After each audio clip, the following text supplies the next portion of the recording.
Hey, what's happening, everyone? I do believe we are live. If you can just let me know if the audio is coming through okay. Can you guys hear this music and can you hear my voice? Are we coming through okay today? Just let me know in the chat and we'll get started. All right, what's happening, Tony? What's happening, Lisa? Are we coming through loud and clear this morning?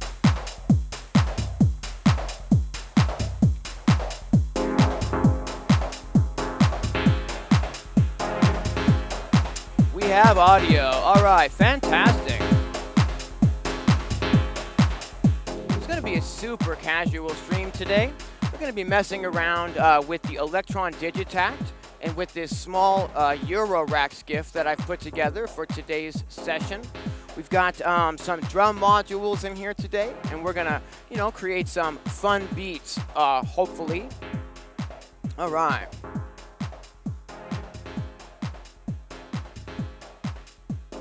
Cool deal. I really appreciate everyone joining me on these weekly live streams.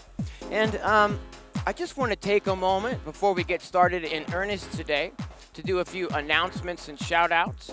The first of which is I just want to announce that in 3 hours from now today, after this stream, there's going to be a huge techno patch challenge show over on the Modular World YouTube channel. It's going to be 3.5 hours of Eurorack techno performers. I've got a set in this show as well. I am second to the last performer, back to back, closing the show with my good friend Trovarsi. This is going to be a fantastic Eurorack techno experience. 3.5 hours, 35 not techno artists, but 35 Eurorack artists. And again, this show is going to be, wrong camera, this show is going to be at 1 p.m. today, so 3 hours from now, over on the Modular World YouTube channel. And I've got a link to that in the description under this video. So no matter how good, even if we get going on a super roll today, I won't be going over 3 hours because I'll need to be present for that show. Link underneath this video to that stream as well if you want to catch that stream. And you don't want to miss that stream. It's going to be hot. All right. Rock on. Let's see. The next thing is that I put up these polls every now and again for what should we do on these weekly live streams. This is the poll that I put up this week, and I just want to give a shout out to anyone who's participating and voting in these polls. We got 60 votes this week on this poll. I think that's pretty awesome. I put up 5 different options of what we could do on the stream today. Each of these is like a very, detailed option in itself that I would have to be prepared for. I love, giving you guys lots of options as to what we should do. So if you voted in this week's poll, thank you very much. I also want to take a moment before we get started to, today in earnest, just to, go over it. I'm really a big proponent of the whole, support your homies type of attitude. And if you've got friends that are doing a good job and they're kicking ass, you tell them, you say, hey, you are doing a good job and you are kicking ass. And I want to do that today for my good friend Tony Duncan, who's doing a great job and kicking a lot of ass. He's in a duo electronic music project called Electronaut. They sound a lot sort of like vintage Depeche Mode with kind of a modern twist. Really awesome sound. Tony does most of the music, and there's a singer, Marshall Potter, who lays down fantastic tracks, vocal tracks over Tony's music. They've got a brand new single out this week. It's called Chainless. And I just want to say, great job, Tony. Keep up the fantastic work. I can't play this track on the stream today. I don't want to get any copyright strikes, but definitely check this out. There's a link under this stream to this track by my good friend Tony and Marshall. This is Chainless from Electronaut. I just want to give a shout out. Keep it up. I know Tony's been working really hard in the studio on these tracks, and I just want to say fantastic work and keep it up, buddy. All right. If your friends are doing a good job, you tell them they're doing a good job. You know what I'm saying? Support your homies. Fantastic. All right. Let me explain a little bit about what we've got going currently on the table. Switch cameras. Oh my goodness, I've lost control over the cameras manually. That's a bummer. All right, we'll get that sorted. I'll just do it manually is what I mean by getting it sorted. Okay, so what we've got today is we've got the Electron Digitakt, and I've got that, wired up to this little Eurorack Skiff here with some mostly drum modules in this. I've also got on the side the Roland A01 MIDI controller, so that if I want to actually use it to play the keys of something into the Digitakt melodically, that we can do that today. The groove that we're been listening to now. Just a really, really simple dub techno groove. We're getting the kick drum out of the Eurorack here, and we're also getting a noise, sort of a white noise, out of the Eurorack here as well.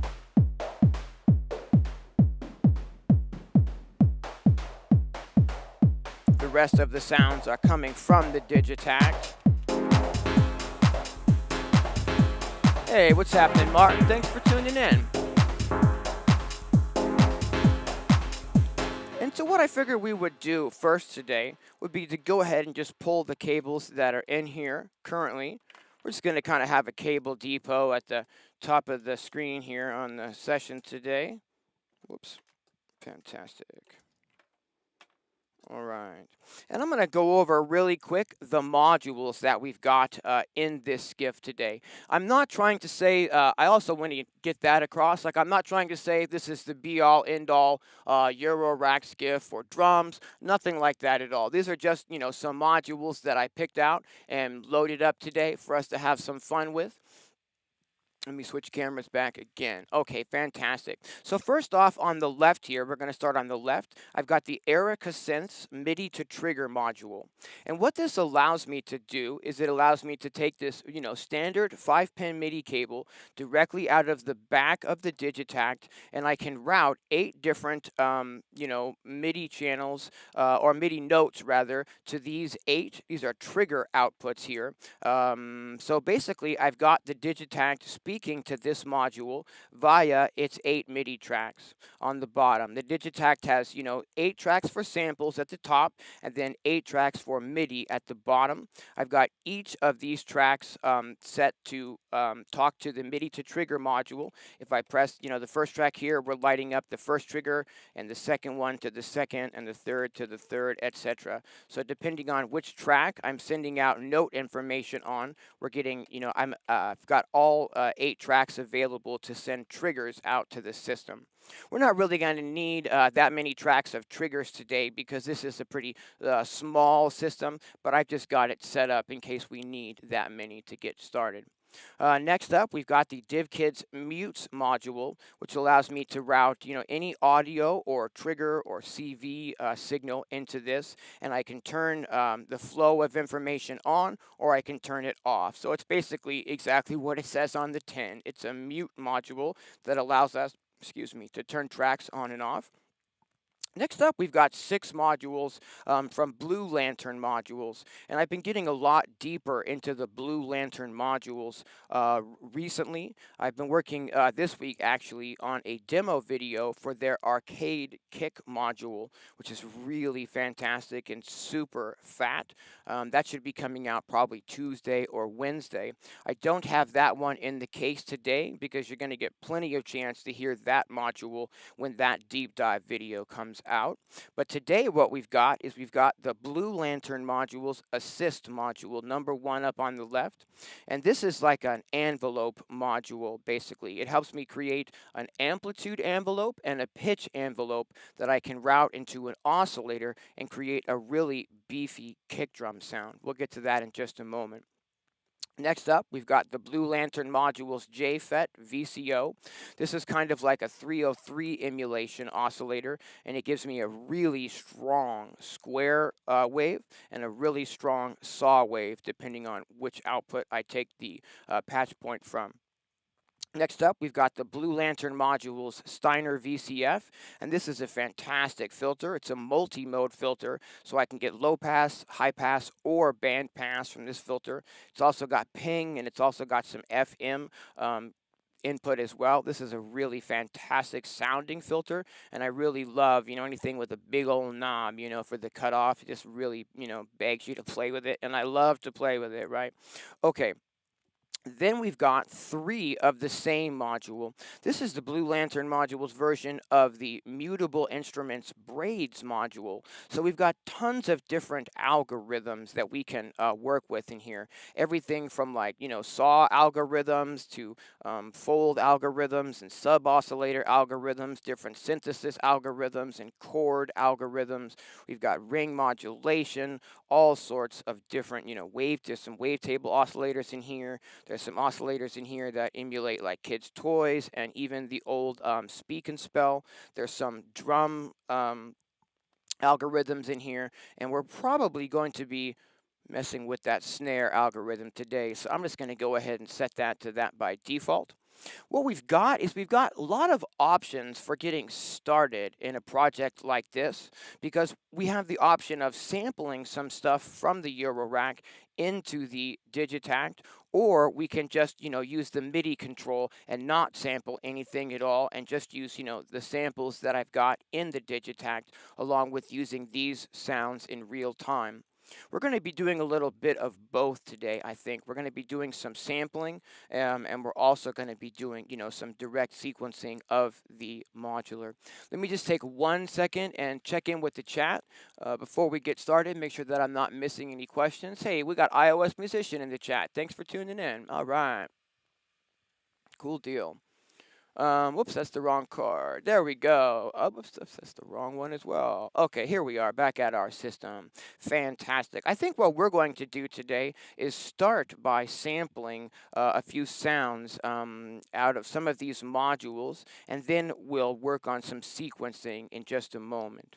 What I'll need to do is go ahead and start a brand new pattern. So let's go ahead and maybe just move over to bank 2 for now so that we've got like a clean bank of patterns that we can work with. And let's see, I'm going to need to reassign these MIDI notes, right? Okay, cool. So let's do that now. I'm going to get these MIDI tracks talking to the Electronisounds MIDI to trigger module.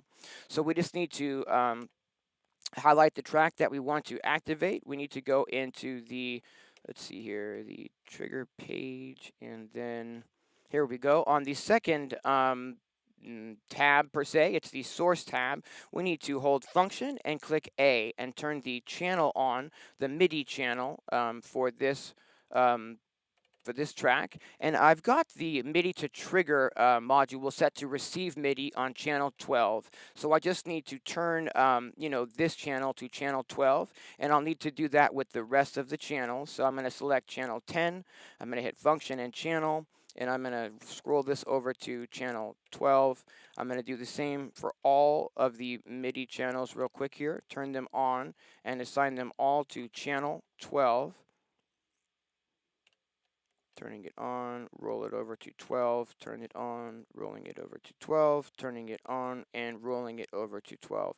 Now we'll notice that I'm triggering the module with each button press over here on the Digitakt, but I'm only triggering output number 1, and we want to assign, each of these tracks to each of the 8 trigger outputs on this module. All we need to do that is go to the first page on the Digitakt, the trigger page, and I just need to set these notes here. So the first note, we're going to trigger a C, and then we're just going to go up the keyboard here. So the next note will be a C sharp, the next note will be a D, the next note will be a D sharp. This is all on MIDI channel 12. The next note will be an E, the next note will be an F, then an F sharp, and lastly a G. And what that does is it assigns, all of these MIDI tracks to the same channel, but different note. And now we've got, each of these tracks responding to each of the individual outputs on the Electronisounds MIDI to trigger module. I'm a chronic oversaver, as most of you probably already know, and I'm going to be doing a lot of oversaving as we go today as well. So I've just saved our project in the Digitakt.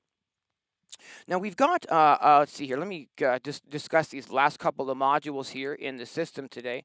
This is the Erica Synths Black Modulator, and it allows us to get like white noise, pink noise, crushed noise, kind of like an 8-bit arcade sounding noise.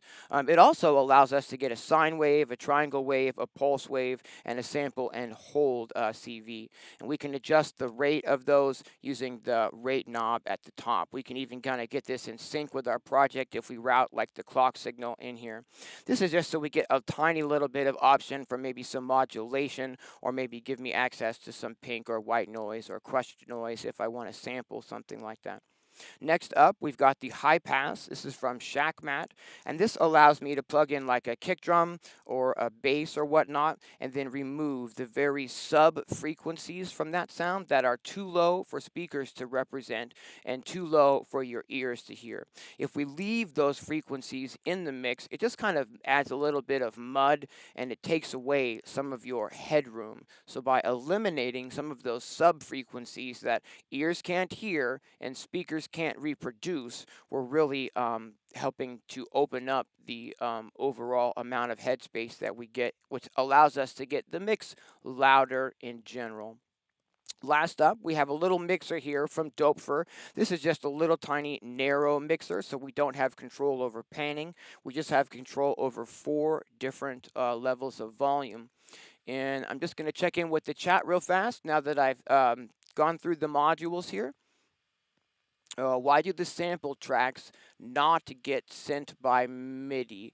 I'm not exactly sure how to answer that. The sample tracks don't need to send out via MIDI because we're not trying to trigger external sounds with them. We're just trying to trigger the inbuilt sounds, with these 8 tracks. Those are for sequencing samples, and then the bottom tracks are for sequencing outside gear. So we've got 8 tracks for sequencing internal sounds in the Digitakt, and then another 8 tracks that we could sequence up to 8 individual pieces of gear with. It wouldn't necessarily have to be, 8 tracks just to one piece of gear, but we're doing it that way because of the way that the module works, how it receives, different notes, but on the same MIDI channel. And it just kind of works out that way, that it's an 8, trigger unit, and we've got 8 MIDI tracks on the Electron here. So that just sort of works really well to use this module specifically with the Digitakt when we're using Eurorack. The limitation rather, is that this is only sending triggers. We're not able to send any pitch or CV information out to the case. Like I can't route an LFO from the Digitakt out to some of these patch points, and I can't using this module, and I don't have melodic control over any of these modules today, but we're not really worried about that so much. We're going to be using this mostly for drum sounds today. And then what melodics we need, we're either going to sample, or we're going to use sounds directly in the Digitakt. And we're actually going to go ahead and start today by sampling into the Digitakt. One of the things that you have to keep in mind is that for some reason, I don't make the rules, but Eurorack is a considerably louder environment to work in than something like the Digitakt, which is considered line level. Now, typically, Eurorack is like about 18 decibels louder than a typical line level signal. So what I've done to compensate for being able to, I'm routing the output of our mixer here directly into the left and right inputs of the Digitakt. And what's allowing me to do that is just keeping the volume really low on the Digitakt. I'm going to change the inputs from a dual input just to a regular stereo input, and I'm going to turn the volume up. This goes all the way up to 127 volume for the input, but we need to keep this very, very low because the Eurorack is so loud. So I'm only going to put the input here up to 30. See if I can get that right, up to 30. So we're keeping the input very low to compensate for the extra loud signals that we're getting out of the Eurorack. I'm just going to turn the volumes on the mixer down. And what I want to do, I think, is I want to start by sampling a little bit of melodic content out today. My intention is really to use the Eurorack for drums today. So if we want to, get some melodic content out of this as well, if we go ahead and sample that into the Digitakt at the start, the Digitakt, like if I sample like a note, the Digitakt will allow me to play that note melodically. And so we can still use the Eurorack in kind of a melodic sense. That's what I want to try to get started with today. What I'd like to do is I'd like to go ahead and maybe sample a nice bassy square wave out of this Blue Lantern Module's JFET VCO. So what I want to do is I'd like to trigger that. What let's do is let's go ahead and set up this assist module here as an envelope. I'm going to take the first trigger out and I'm going to run that into the trigger in of this Blue Lantern module's assist module. And now when I send a MIDI note, it not only triggers this here, but we're seeing it actually triggering this envelope generator module now as well. And what I'd like to do is I'd like to take the envelope from this and I'd like to plug it into the 1 volt per octave input on this module, which is the pitch input. Now I'm going to take a longer chord, maybe, there we go. And I'm going to take this directly out of the square output of this module, and I think we're going to run that into the high pass here so that I can remove anything beneath 30 kilohertz, again, which is going to be too low for the ear to hear and too low for speakers to represent. So if we eliminate those super sub frequencies right from the beginning when I do the sample, that's going to help us have a cleaner sounding sample. I believe all I need to do is just turn the volume up for this now. And if we go to the, when I'm, just holding a sustained note like this, it can get a little boring, so forgive me there. This won't take but a moment. What I want to do is I'd like to see if I can get this tuned. So hold on just one moment here.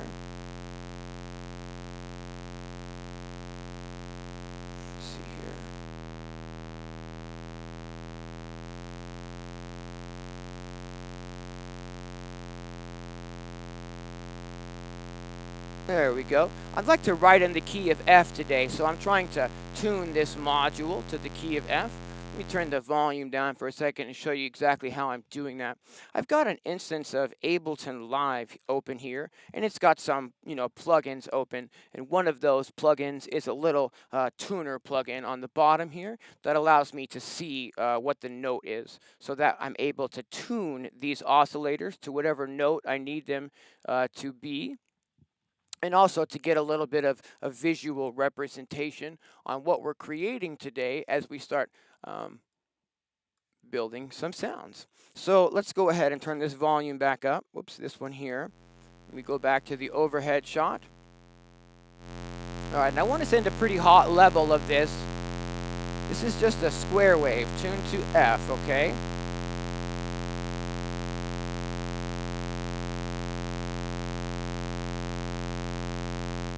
All right, now I've got that sampled into the Digitakt, and I do believe we'll be able to play this back. Yeah, I'm turning the volume down a little. Cool. What I can do is I can zoom into the very beginning. Yeah, it looks like that's going to be just fine.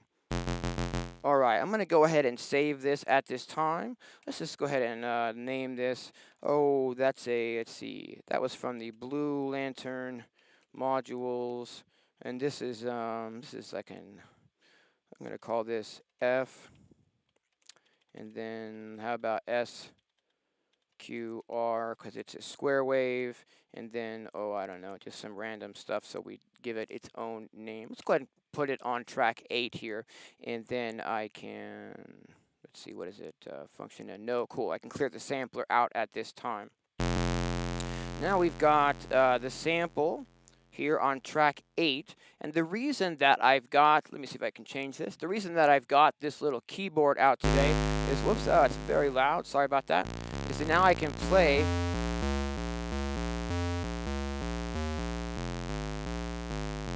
Now I can play that sample melodically, but I sampled it as an F, 1, 2, 3, 4, 5. So if we detune it, let's see here, -5. Now when I hit a C, it's playing a C, and when I hit an F on the MIDI controller, it's actually playing an F. I could have also just sampled a C, but since the root note, that we're going to be writing in today is going to be F, might be a little nicer to sample it like on that actual root key. Let's see if I can turn this controller up an octave. Yeah. And I can verify on the screen here that when I hit an F, that it is in fact playing back an F. And when I hit a C, it is playing back a C. What we can do now is we can maybe adjust the amplitude of this sound so that it doesn't ring out quite as much maybe. And we could also, let's see here, go into the filter page and maybe start removing some of these high frequencies from this bass sound. By filtering it down, whoops, let me go to the other camera here. By filtering it down inside of the Digitakt here, maybe give it some of the filter envelope.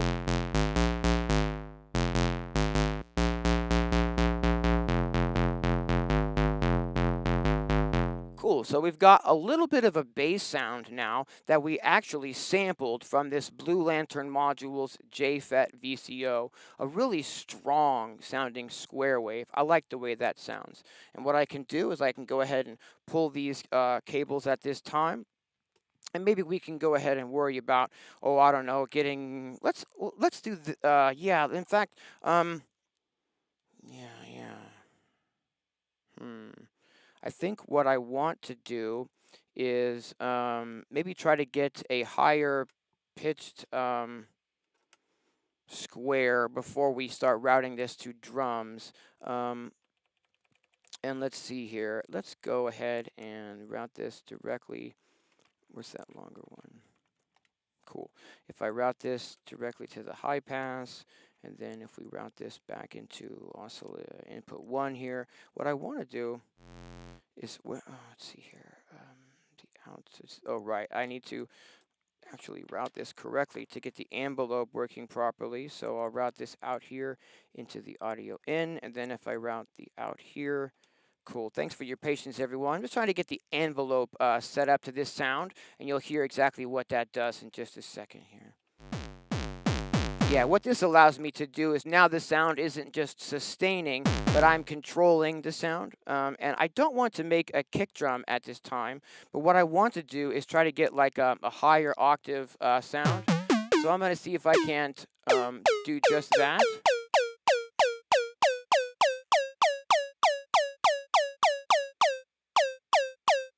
Okay, so I've got it tuned to a C there.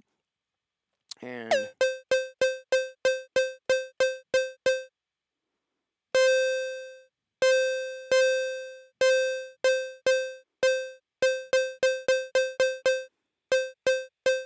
cool.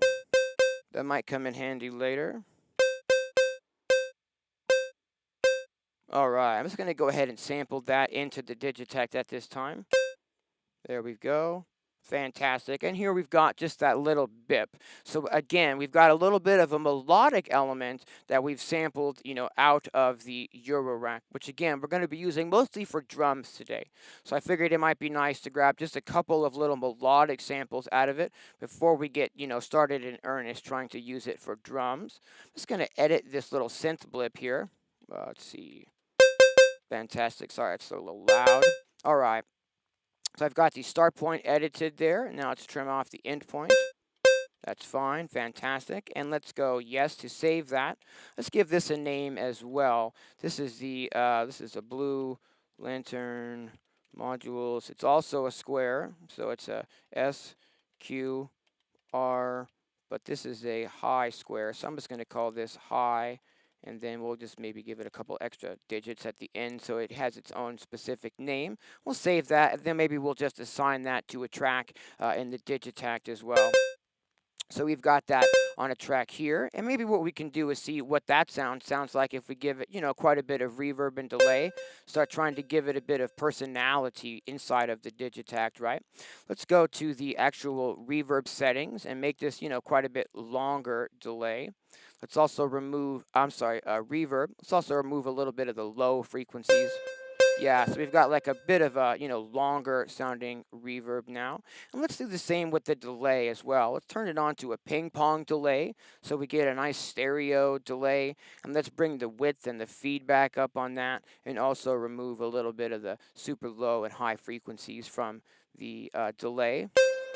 Cool. Now we've got a sound that, has a little bit more personality to it. If I, let's see, bring these up and bring the volume down.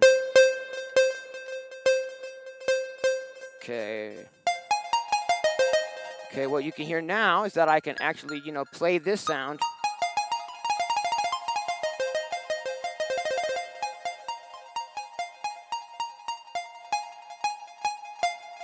melodically using this keyboard as well. So I've got like a little bass sound here. I've got a little synthesizer sound on number 7 as well. But there's also a nice saw wave inside of the JFET oscillator. Maybe we want to grab that as well. Let's find out.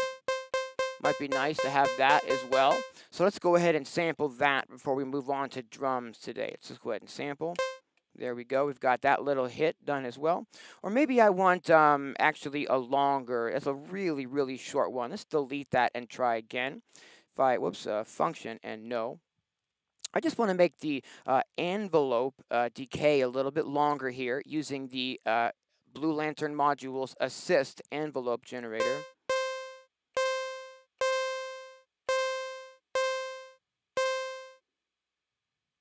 Just a little bit longer than our original. That's nice. And basically what that does is when we're sampling and when we then start playing back that sample melodically, the lower in pitch we go, the longer the sample will stretch out, and the higher in pitch we go from that original sampled note, the shorter the sample will get. So if we sample that sample a little bit longer than we actually need the length to be, when I start playing the higher notes, they won't sound quite as truncated and sort of muted. Just a little sampling tip there. Let's go ahead and look in with the Digitakt again, and I'm going to just zoom in on this new little one shot here and trim it at the very beginning. Whoops. There we go. Turn the volume a little bit down. So we'll go ahead and trim that there. Then we'll just cut some of this air off of the end of the sample. Fantastic. And let's go ahead and save this as well. Let's go ahead and give this a name. This is Blue Lantern Modules. And this one is not a square, rather, but this one is a saw wave. So I'm going to label that. Whoops, I called it raw instead of saw. Let's fix that. And then let's call this saw. And this is a, this is a C.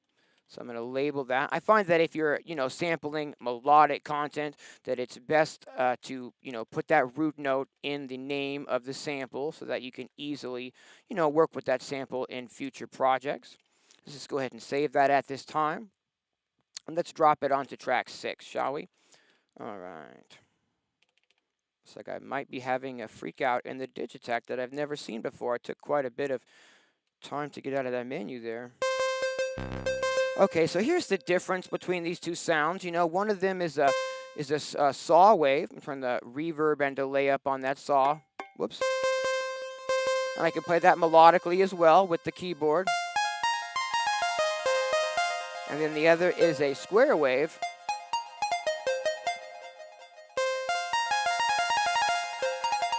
Here's the difference between those two different waveforms there. The saw waveform is a little bit brighter. Also, we have the square a little tiny bit more muted. And then, of course, we have this bass sound if we'd like to use that as well. Let's go ahead and save at this time. We'll save the project now that I've sampled some sounds into the Digitakt. All right. I'm just going to check in with the chat real fast and make sure that I'm not missing any questions as I go. Let's see here. And on the, subject of questions, please feel free to ask any questions you've got along the way today, whether they be Eurorack related or Digitakt related, or even just, music production related in general, and I'll do my best to answer those. Hey, what's happening, 10 mil? Let's see here. Dean, are you taking the audio output from the modular? Yes. Is the volts at, I don't quite understand the question there. We're not sending CV per se, so we're not sending any pitch information from the Digitakt. We're only sending just MIDI notes into this one module here. And what this module does is it just converts those regular MIDI notes into Eurorack trigger signals. So I've got trigger signals only that we can activate things with today. I don't have any control melodically over this system from the Digitakt. I would have to have a completely different, set of modules to make that happen. So we're just worrying specifically with the Eurorack for, mostly drums today, which is why I'm kind of sampling the content out of the melodic content rather out of it into the Digitakt. Actually, speaking of melodic content, there's a really nice chords algorithm inside of the Blue Lantern modules version of the braids module. The standard braids module is quite a bit wider than this. So one of the advantages to using these from Blue Lantern modules is I can get more of them into a smaller space, right? Let's do that. Let's see if we can go ahead and sample a chord today out of the system before we get using it for drums. So what let's do is let's go ahead and use this same kind of system here where I'm using the trigger to trigger this envelope generator, and that is giving us the sound. No, we can do it even an easier way to start us off, actually. Let's do the easy way. Let's take this trigger, and we're going to go directly into the gate input of this Blue Lantern module's braids module.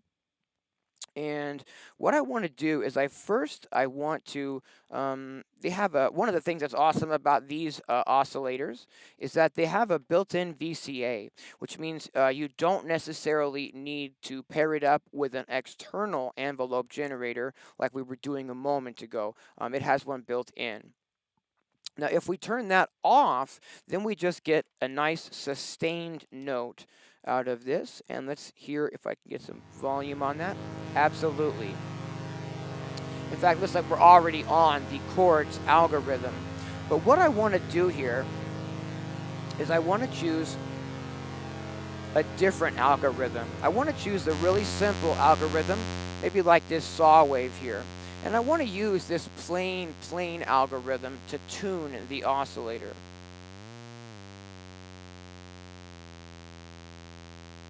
And I'm going to try to tune this to an F.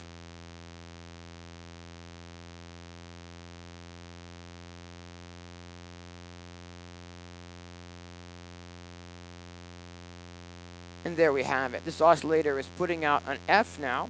So now if I scroll back over to that chords algorithm, the chord that we're generating here is an F minor chord.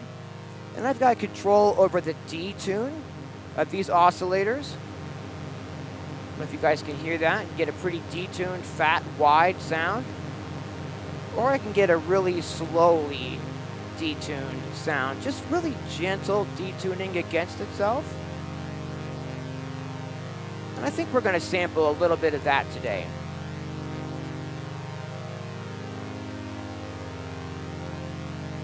As the oscillators are detuning against each other, it almost sounds a little bit like a phasing effect in there. Let's go ahead and check the actual recorded sample and see how we did here. Let me zoom in on the very beginning of that. Yeah, I want to trim in just a tiny little bit there. It doesn't want to let me. That's weird.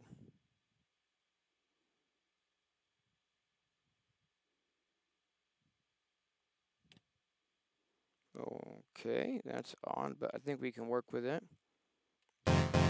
what I want to do is go ahead and just save this, and let's go ahead and call this. This is also from a Blue Lantern modules module, so I'm going to label it that way. Blue Lantern modules, and this is an F minor, so we're going to go ahead and label it that way as well. And this is let's just call this braids chord HD. Cool.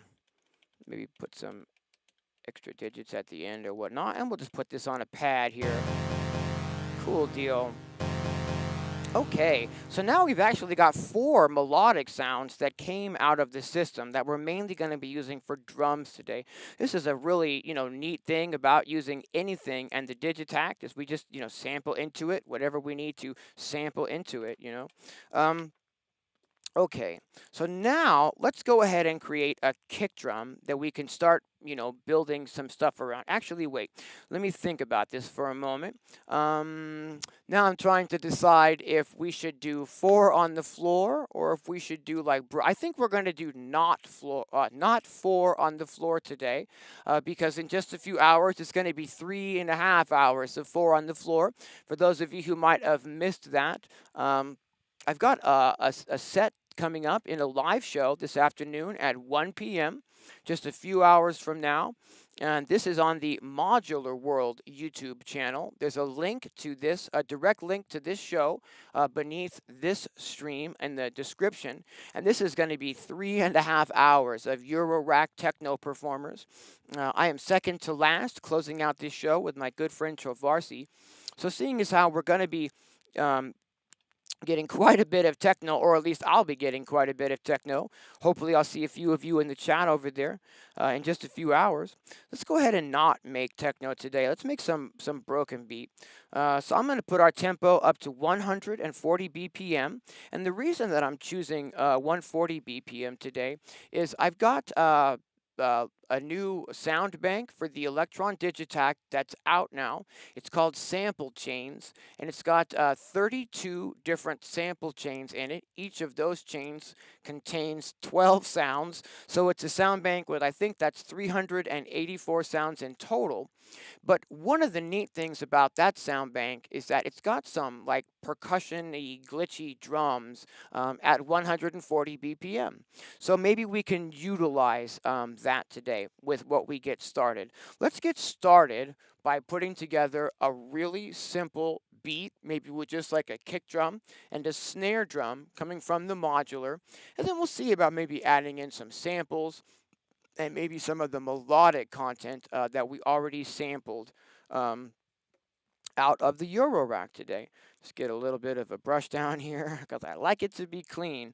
Okay, and let's move forward. Oh, hey, thanks very much, Adam. I appreciate that. Oh, that's a great question, Martin.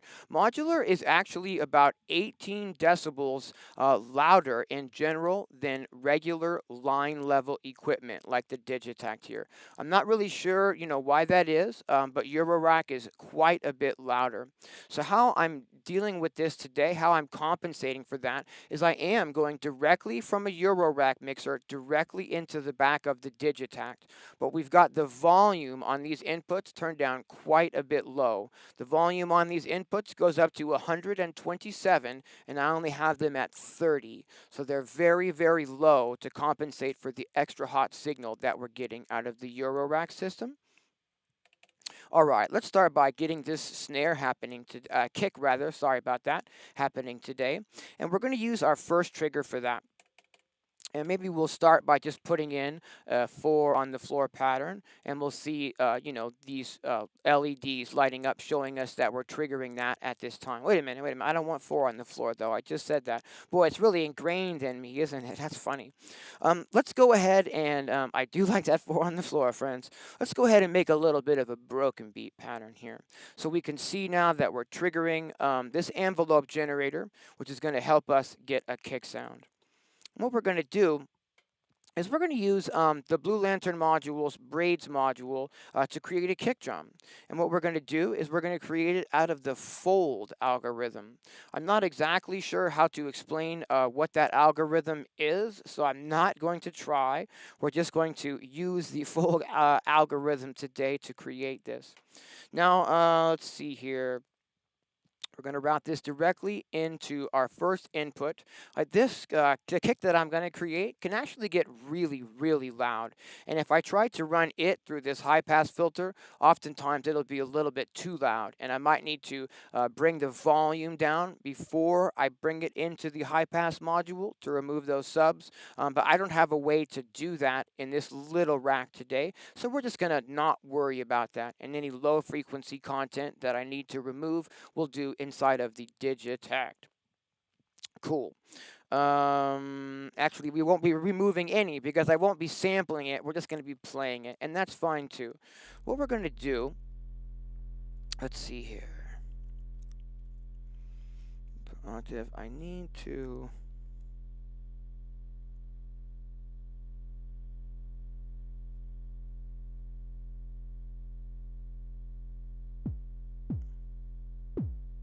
Bear with me while I get this set up here. I think this might have the VCA on, or off rather. Yeah, but it should be. Okay, now why am I not?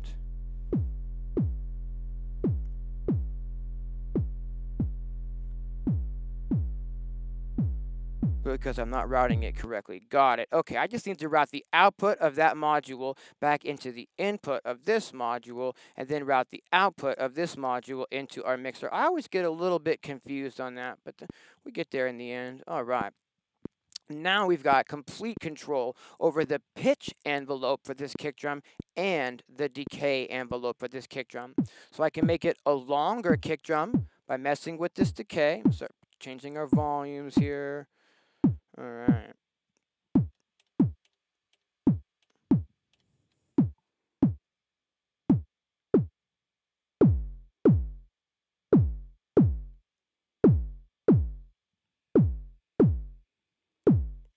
All right. We can make that, more zappy or less.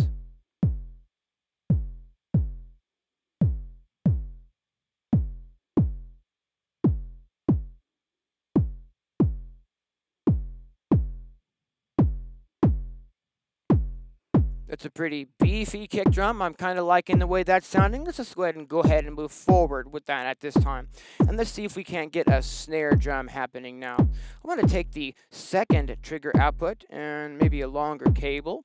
And we're going to go ahead and we're going to route that second trigger output into the gate input of the snare algorithm here. We're going to take a direct output from that snare module now. It's not a snare module, it's the braids module. It's just on the snare algorithm. And let's see here. Try to set these pitches to a little bit more of a default state. And let's see what we can come up with here.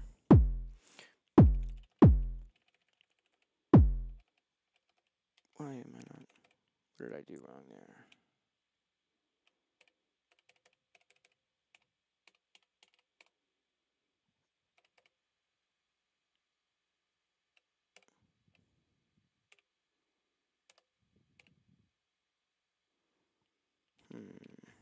Just give me a second to sort this out. I must have done something wrong here.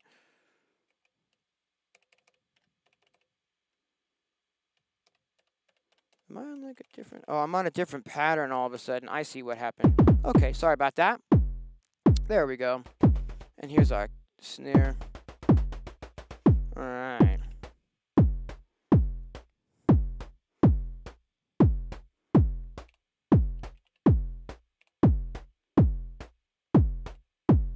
Right over here. There we go. That's better. And let's see about this. Got a really loud kick, but a really quiet snare. See if we can't fix that. So we've got control here over, some of the, sound quality of the snare. I think I like this little punchy down here. So So we can make it a little brighter or a little darker with the color.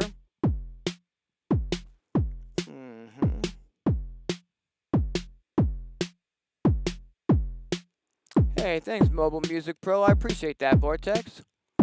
This is the Blue Lanterns modules version of the Braids modules. I really like these. They look kind of steampunk, and I really like the aesthetics of these. And I can squeeze, 3 of them into a pretty, small space in a rack. I really like these. Okay. Let's see if I can't utilize a little bit of the compression. I like to use the master compressor in the Digitakt. And it applies to whatever we're sending in to the output, to the inputs as well. So I can go ahead and get that started right off the jump here. A little bit of compression on the master. And what that's doing is we're now compressing the sounds that are coming out of the Eurorack. I'm starting to get a little bit of glue happening here. All right. Can you guys hear that level coming through okay? What let's do is maybe do what I had spoke about a moment ago. Maybe see about loading up something from my sample chains sampled bank. Whoops, I think I just put an extra note in, and I did. Let's go ahead and bring it in on this track here. And go over here, bring these levels up. Cool. Now what we can do is we can go in search of some samples on the hard drive. And we can go into my sample chains folder. Again, this is a pack for the Digitakt that I've just released. I'm currently working on putting together a demo video for these. But what I've got is I've got a whole bunch of these glitch drums. And let's grab these and load these up. Glitch drums. And they're at 140 BPM. And let's load those to project. Load 3 samples. Yes, cool. Now what I can do is I can assign one of these to this track 3 here. And yeah, there we go. And what we can do if I just press the track down.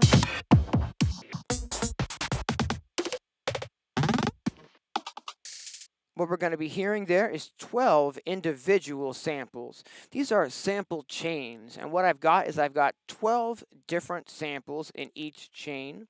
Now, the Digitakt will allow us to scroll the start time of a sample between 0 and 120. So 12 divides into that number very evenly. And all we need to do is set our start point to any multiple of 10 evenly, and we can get it to any of the 12 samples in these sample chains.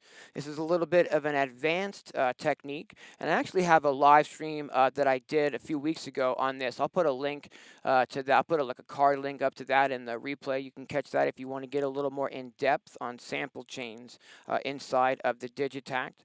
But basically, to use them, there's only 2 things we need to do. We need to set the start point to the end point to 9.99. So that's, just 1 click before 10. Now when I play the sample, it plays just that little chunk of the sample. And I can get to any of the 12 chunks in this sample by changing this start time to any division of 10. So if I put it on 10, now we get another little glitch sound. These are rhythmic glitches at the tempo of 140 little rhythmic chunks. I can get to the next one by setting the start time exactly at 20. That's a multiple of 10. Okay, we're looking for more high frequency content rather than low frequency content. I'm going to scroll a little bit further into these. I'm going to scroll all the way over to, let's say, 60. And let's hear what sound is on that. Now we got to see more of a high frequency sound. If I scroll over to 70, and you have to get these exact for them to sound right. We get yet another little glitchy sound. So what I can do is I can play the groove, and then I can maybe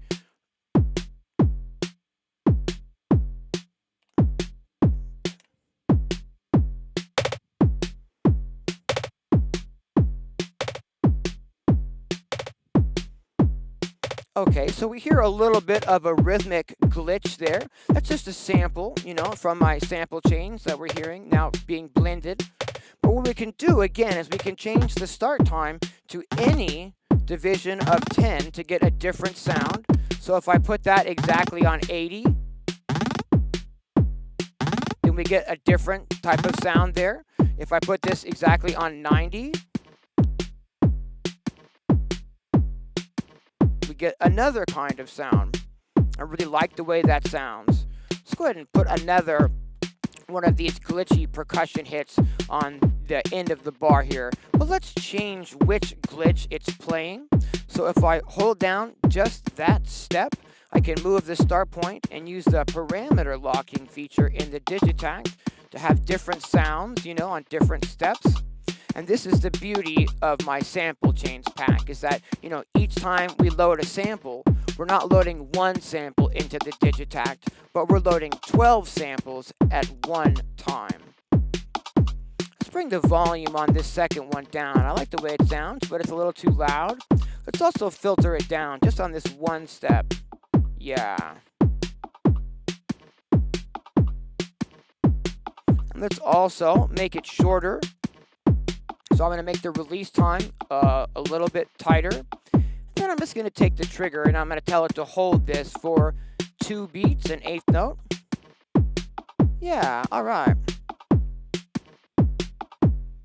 Going to get a tiny little bit more level, I think, here. Sorry about the crackling on my mixer under here. All right. So now we've got just a really simple little bit of a rhythm started. I'm going to go ahead and save on the Digitakt. And let's see here, get out of record mode. And I'm just going to take 1 second and check in with the chat and make sure that I'm not missing anything as we're getting going here. Dean, this is fascinating, but I say it's like, it's very, yes, it is. this is Eurorack, I think, is maybe best described as, like when, let me see, how do I put this? Like I've been at the electronic music thing since 1987 is when I started this with a Roland S50 and a Roland TR505 drum machine. So I've been at this for quite a long time. I started Electronisounds, my sample company and sound design company, in 1994. So in 3 years, I'll be doing this for 30 years. This is really the Eurorack thing. I really think is more about just the way that you want to approach things. It's definitely not, I'm not saying that badly, it's definitely not an easier way to do things. It's definitely not a faster way to do things. It's definitely not a less complicated way to do things. And what it is it's a really interesting and hands-on way to do things. And it kind of brings me back to those younger, years playing with Legos and playing with Tinker Toys and stuff like that, where you can put the same components together in about 1,000, different ways. And depending on, if you give those same exact 1,000 components to, a different people, you're going to get those people are going to build different things using those exact same components. And at the end of the day, the Eurorack is just kind of a fun way and a different way to approach kind of like the same thing that we do, either with virtual instruments or different hardware boxes and drum machines.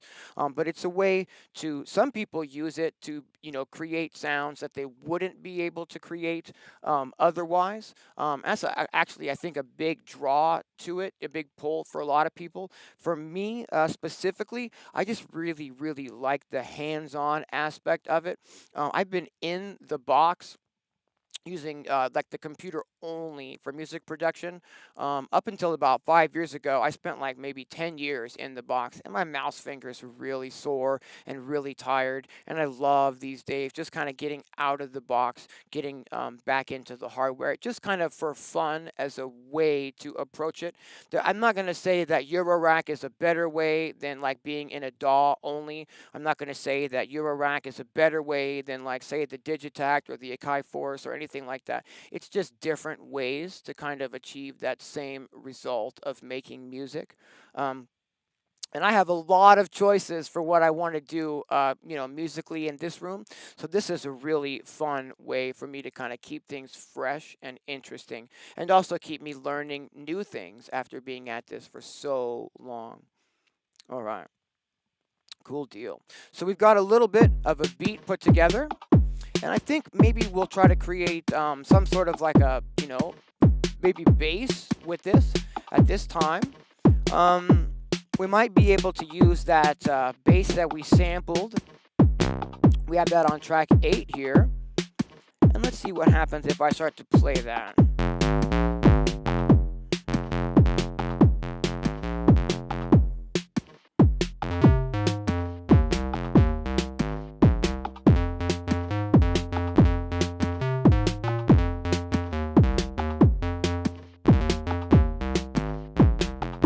For those who missed it, we sampled a bass sound. It's a square wave bass sound. We sampled that out of the Eurorack a little bit ago, and I'm just playing that back now. This MIDI controller is routed into the Digitakt, so once I've sampled something into the Digitakt, that's then allowing me to play it back melodically, which is sometimes a little bit easier than trying to program everything by hand. I don't really have any specific intentions as to what we're creating today. I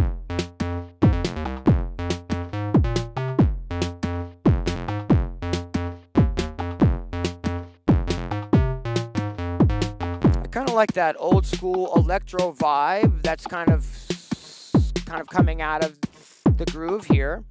And I think what we'll do is make this like a 4-bar pattern, so I can play like a 4-bar bass line.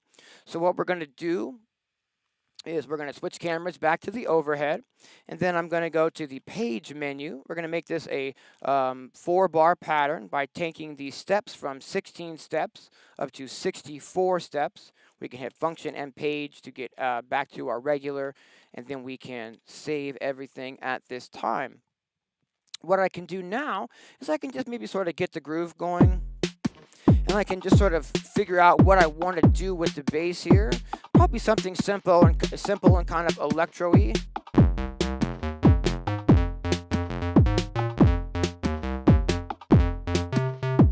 Make this release time a tiny little bit longer on this.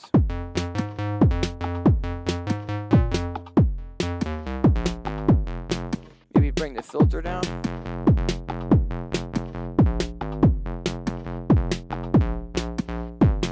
Playing with a weird angle there.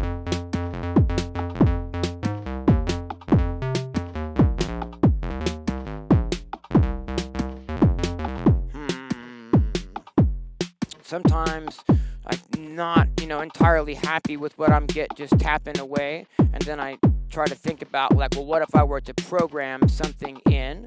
How would that, get us going? Let's see if we were to approach it that way, maybe. If I go back to just like a 1-bar groove, and maybe I don't want to overdo the bass, but what if we just put in some 16th notes? What happens? What if we were to make this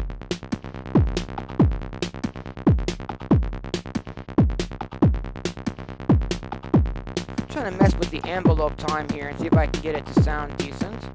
We only have like a attack and a release. We don't necessarily have a sustain envelope here, which can kind of be challenging sometimes. This isn't really what I'm after, so I don't know if we're gonna. Yeah. All right. Not really what I'm after. No worries. I'm gonna bring the envelope time, I think, back to normal here. And go back to the concept of playing something in. So if I always have to think about this when I'm trying to, create a bass line, and that is if we make the bass line too simple, then the track won't groove. And if I make the bass line too busy and too complex, then it doesn't necessarily leave as much room in the frequency spectrum for the other elements to be layered in still. So I'm trying to keep that in mind.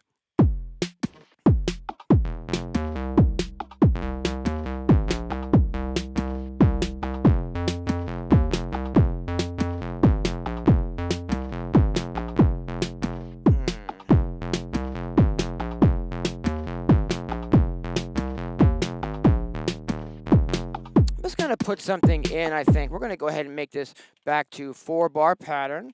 And just press replay and live quantize. All right, cool. 1, 2, 3, let's go.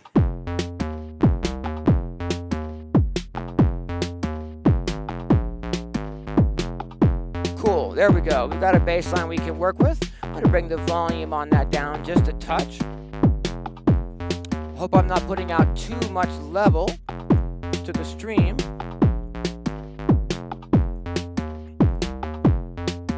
going to take a moment and listen to what we've got here on my monitor speakers and make sure that I'm not pushing way too much low frequency content.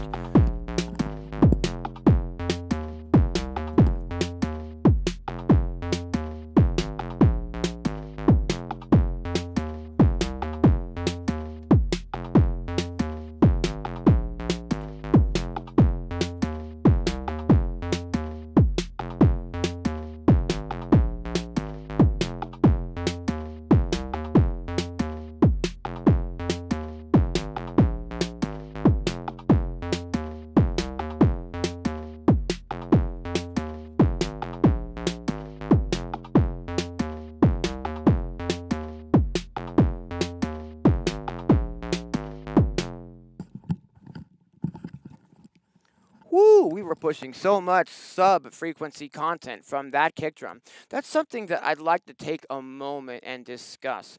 And that is some of these modules in the Eurorack world put out the most rich and thick and deep sounds that I have ever heard. And these bass frequencies can easily get overwhelming and bombastic and out of hand. Again, as I was speaking earlier about, I've got a module in here, which is a high-pass filter module, but I realized after putting the case together that, when I send this huge, loud kick drum into this high-pass filter to try to remove those super, super low sub-frequencies, it's actually often too loud and it distorts this module. So I need to find a way to bring it down in volume before I send it into that. That would have helped us, here in this situation, have that kick drum not be quite so subby. But what I've done to compensate for that is on my main mixer underneath the desk, I've pulled a tiny bit of the sub-frequencies off of the channel, so we're not quite as bombastic with the low end now. And that gives us space in the mix for the snare and the hats and whatnot, and our little glitch elements that we've been putting in. Bring track 3 up.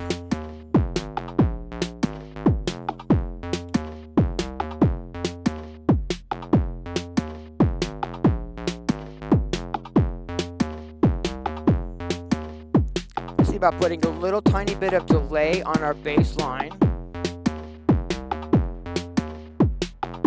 No, I don't really care for that. It sounds a little muddy. So I'm going to keep the bass super clean. We might try to run a little bit of bit crushing on it. What happens if we do that?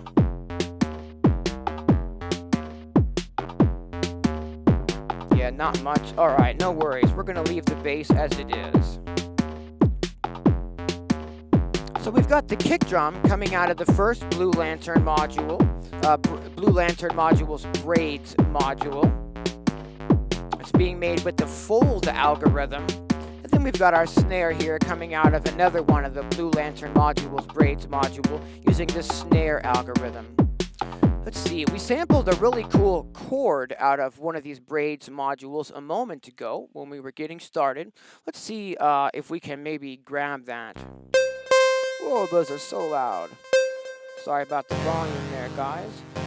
But here's this chord that we sampled. What happens if we start to maybe mess with this? Is this something we can maybe use here? Bring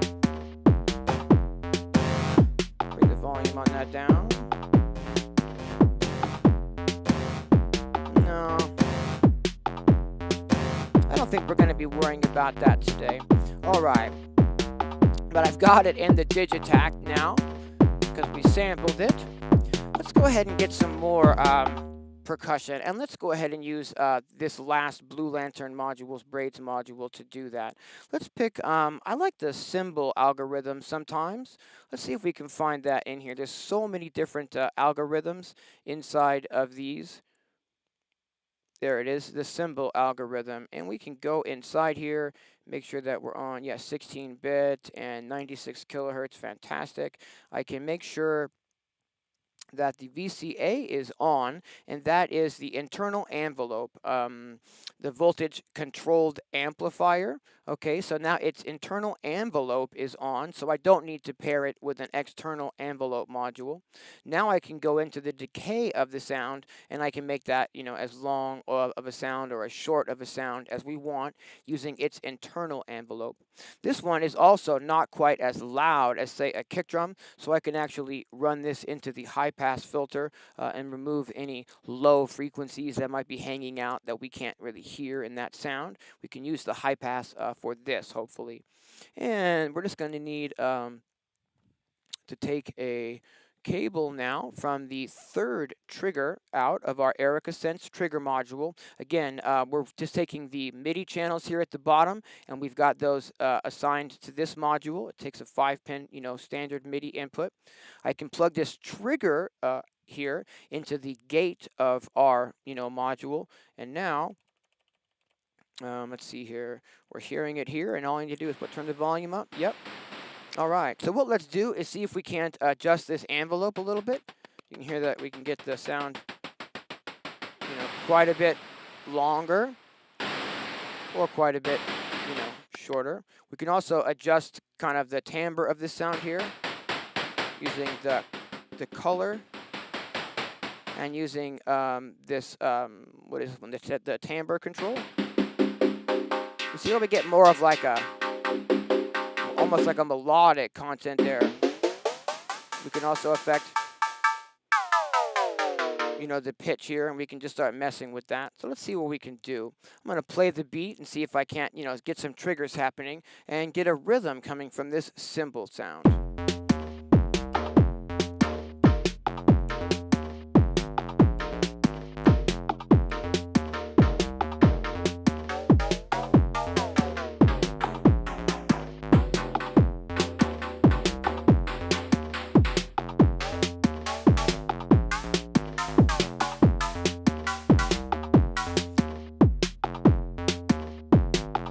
Maybe we'll try there's a noise algorithm in here as well that I like to use kind of for percussion and hats. Maybe we'll check this out, see if it slots in with the groove a little better.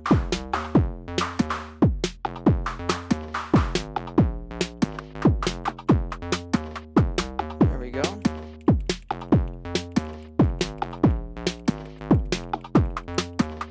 Put in some eighth notes on this little noise here.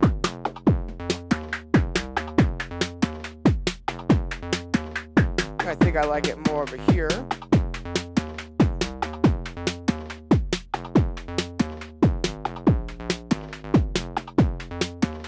That's sounding pretty good. Does it sound better tighter? Yeah, I think I like it better at 5 for the decay there. Cool. So we've got now just kind of a noise algorithm putting in these hats. Let me see if I can show you what, right? So kick drum, snare drum, and hat.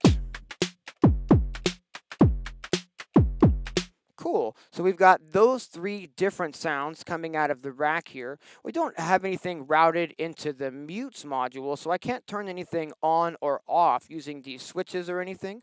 But we are sequencing those from the Digitakt. All right. Let's go ahead and save at this time. And I'm going to take 1 second and check back in with the chat, make sure that I'm not missing anything. These Eurorack ones take me a lot of extra focus on what I'm doing, so sometimes it's hard to keep up with the chat. Sorry, guys. Hey, thanks, Brian. Hey, what's happening, Expectus? Thanks for tuning in.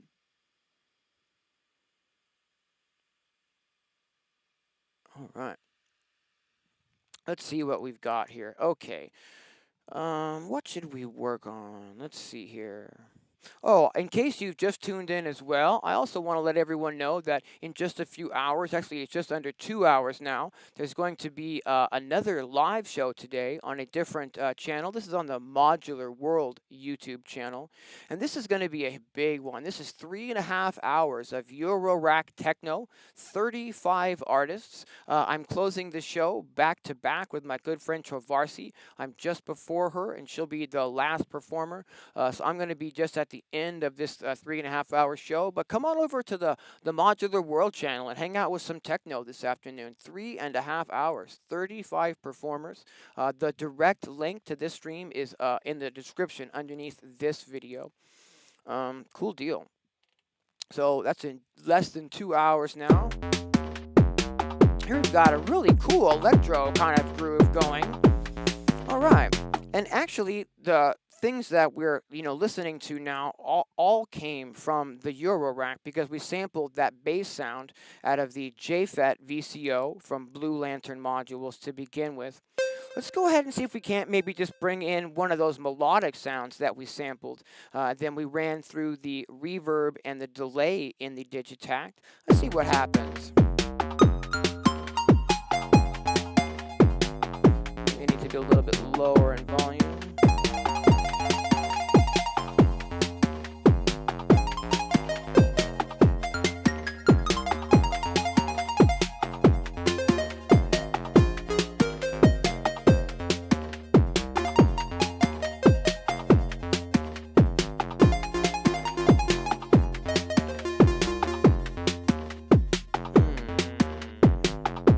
Also got that saw, right?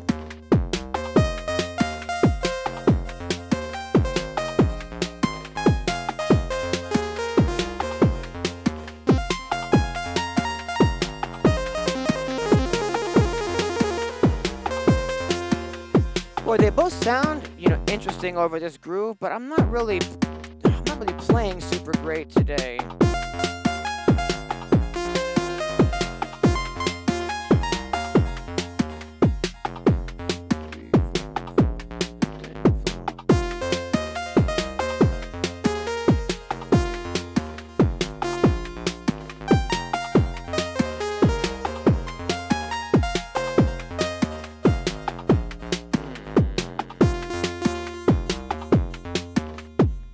So when I'm not vibing or coming up with like something right away that sounds, groovy or awesome, a lot of times I'll just hit record and kind of force myself to go through the motions a few times.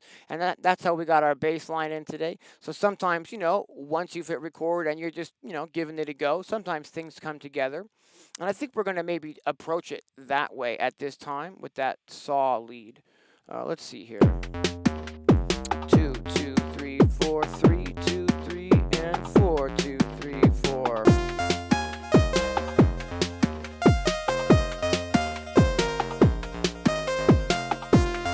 Okay, so there, I put something in. Not necessarily the best lead sound ever.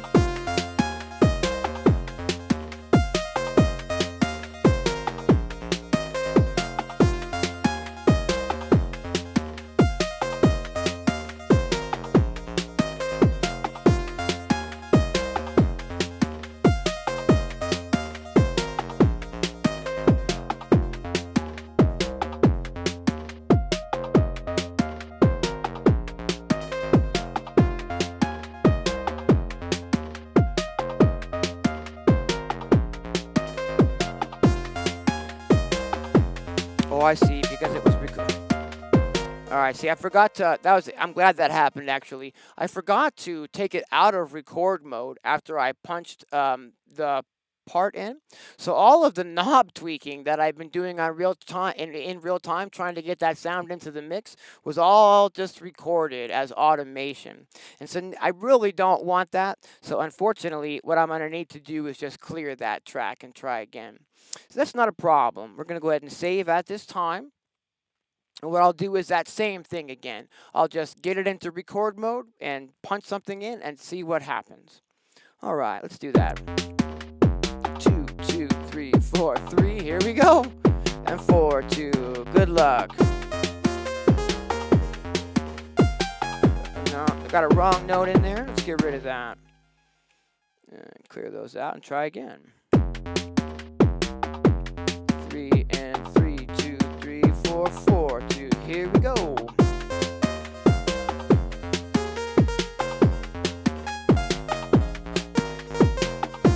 Okay, cool. There's something.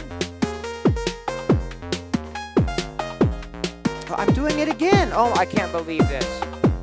I need to remember to take it out of record mode before I start dialing in all these sounds. How embarrassing. Let's try that again. 3, 2, 3, 4, and third time's a charm. Or maybe it's not a charm. Maybe it's the time when I just hit wrong notes. Let's try that again. All right. 3, 2, 3, and 4, 2. Here we go.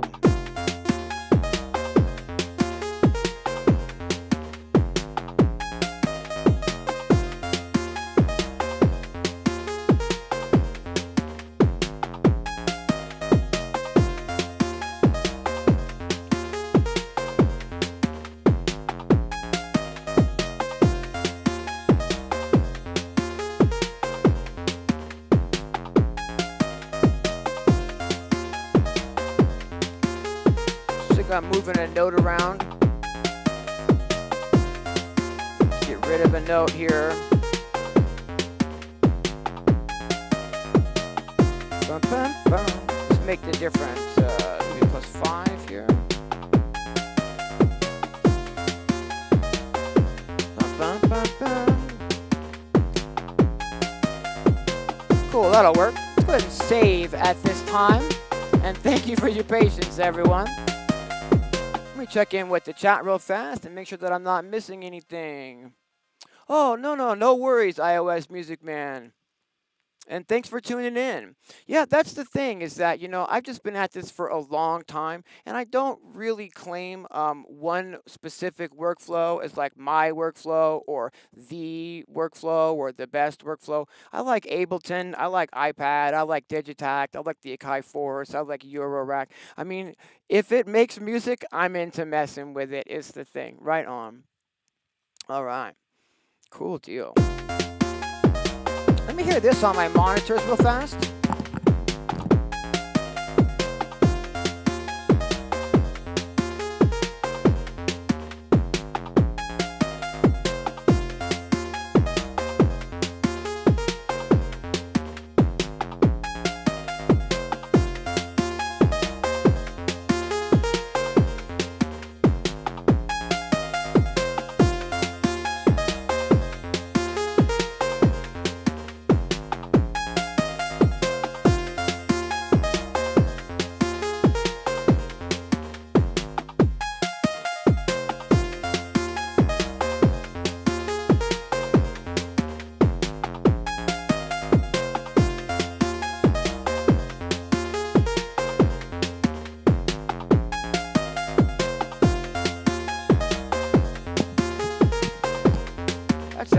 That sounds a little better.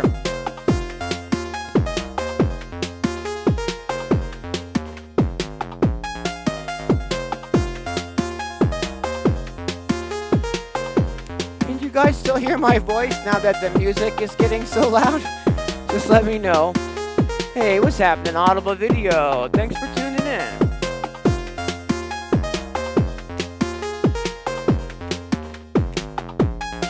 Well, nothing was really inspired today. I just kind of went for, whatever was sort of coming together. It started to sound a little bit like an old school kind of electro beat, and I've kind of been pushing that a little bit. Let me just save in the Digitakt. And I'm thinking that maybe it might be interesting to try to layer that saw lead that we just put in with the square that we sampled out of the Eurorack this morning as well, which was that one. So here's the saw.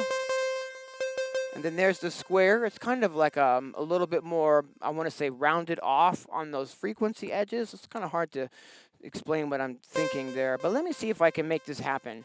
If I can copy the sequence and then paste it in. I believe we can get both of these tracks playing that same lead. So we've got like a layered sound doing it, where it would be a square wave and a saw wave.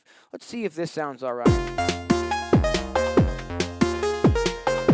gonna bring the second one, the new one down.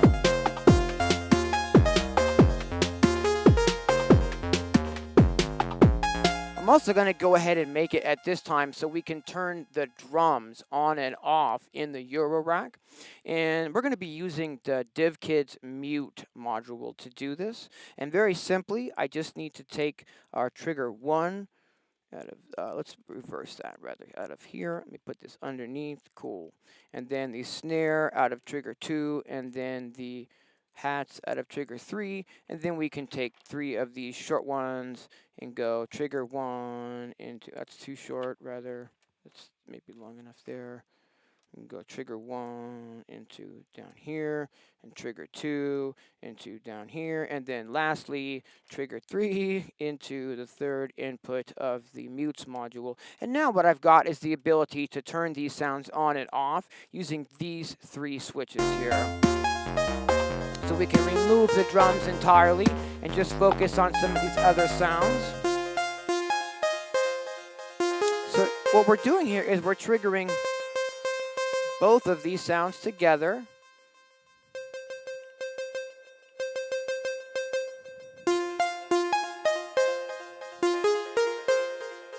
Just kind of evening out the level between them. And I think we might be able to get away with detuning these sounds a little bit as well from each other. What we can do is go to the tuning and maybe just put this one like negative, like 3, and then this one maybe like +3. Come on, really, really subtle here. Yeah, let's make it even more subtle with like just tiny little bit. Yeah.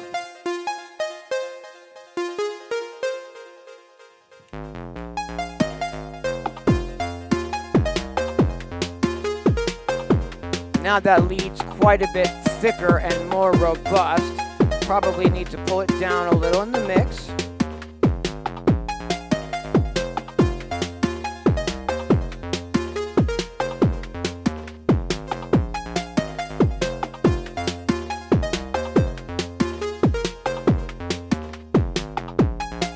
So one of the new things about the Digitakt and this most recent operating system, firmware upgrade rather, is that we now have a second page of the filter, which allows me to remove some of the low frequency content on some sounds where it doesn't need to be there. So now I've gone in and removed a little bit of the sub-low frequency content from our lead sounds. So there's not really any like competition happening in that frequency spectrum between our lead sounds and the lower end sounds in the mix from the bass drum and the kick drum. I'm going to go ahead and save at this time. All right.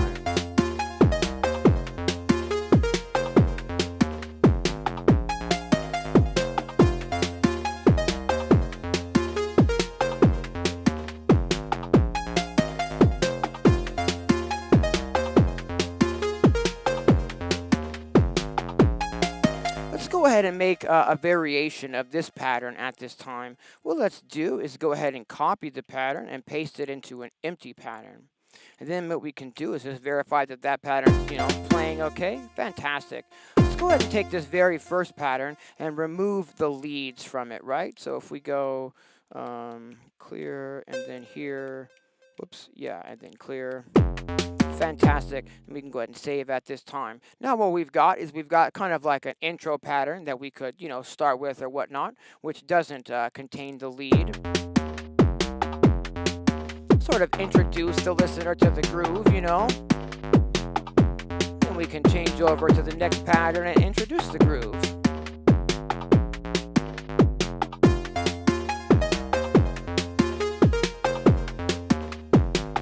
Quite a bit of space in this mix, actually. I think that we could maybe squeeze something else in.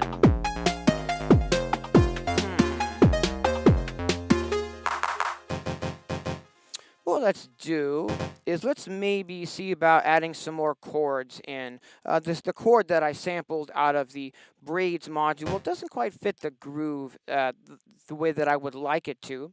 So let's go into the hard drive again. And what I've got is in my new, let's see here, in my new sample chains, sample pack for the Digitakt, I've got some chord stabs that I believe are already in the key of F minor. You guys know F minor is my favorite key to write in, so a lot of these sounds that I put out are going to be tuned to that key.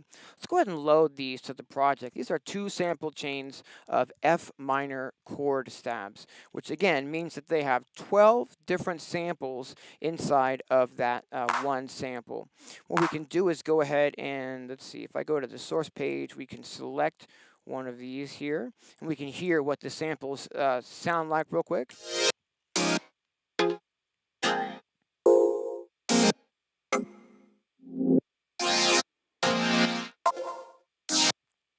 So there's 12 individual samples there. Let me see if we can maybe find anything here that might slot into what we're actually working on.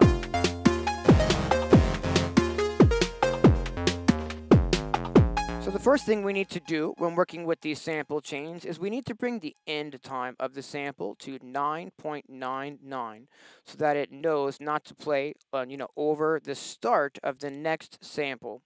Now I can move the start point to any division of 10 between 10 and 110, and we can access the beginning of those samples.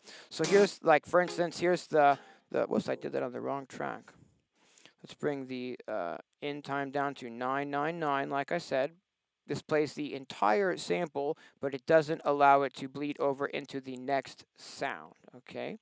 And now we just get one chord, and depending on where I set this start point, any division of 10, so here's 10, we get different chord sounds. Let me just play the groove here and see if we can find something to slot in with what we're working on.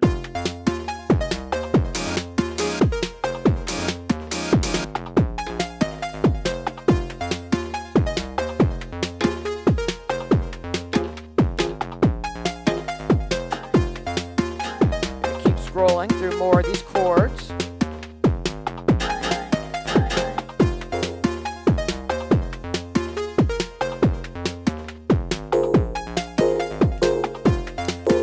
I think I like that one.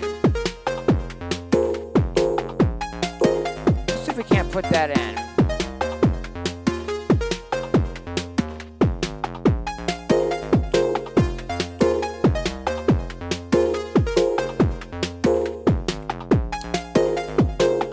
Reverb and delay on that, and remove, and then we'll do exactly what I was just talking about. We'll go into that second filter page, and we'll remove any low frequency content that may be hiding out in the bottom of that chord stab and conflicting with our kick and our snare. So now it'll go over the top of the mix really well, rather than trying to compete with any of those low frequencies. Yeah.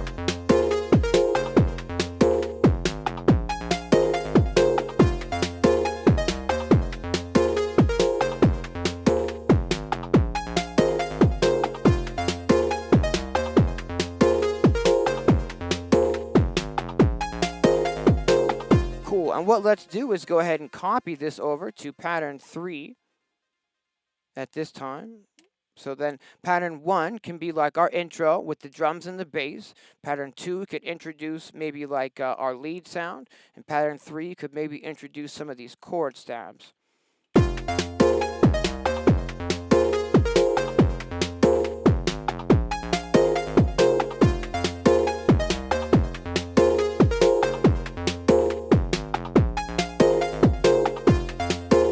So we want to make sure that the chord stabs are gone from pattern 2. All right. Go ahead and save at this time.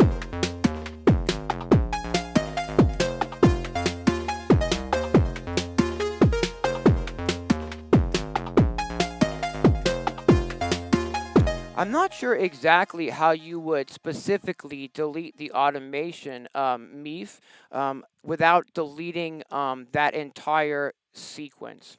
So for instance, what I was doing, let's see, had recorded something, on like, let's say I record something on this track here that I don't want. Let's do that now, right?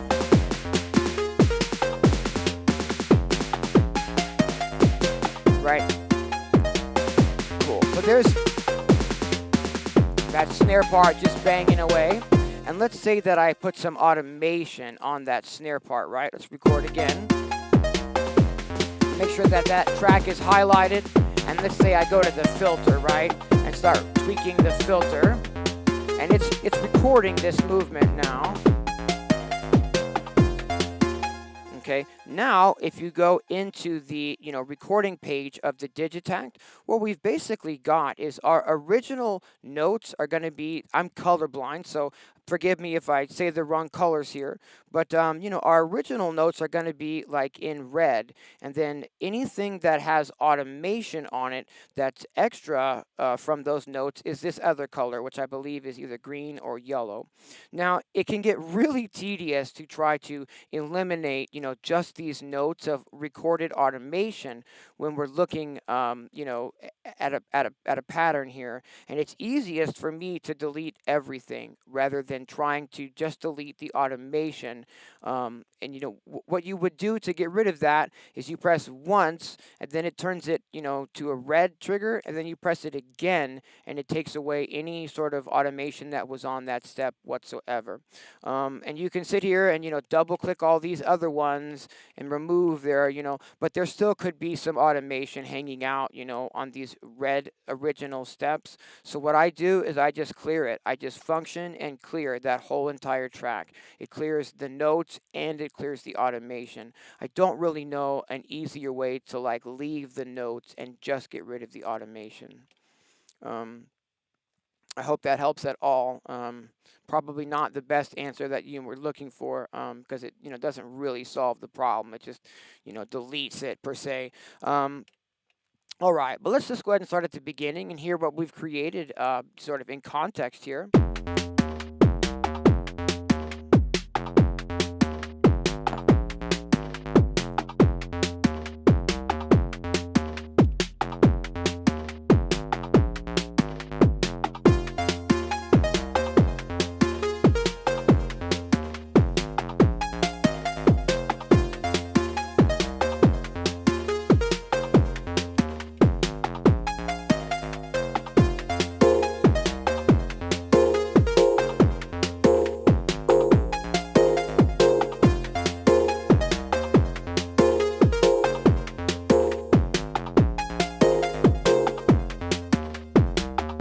Cool.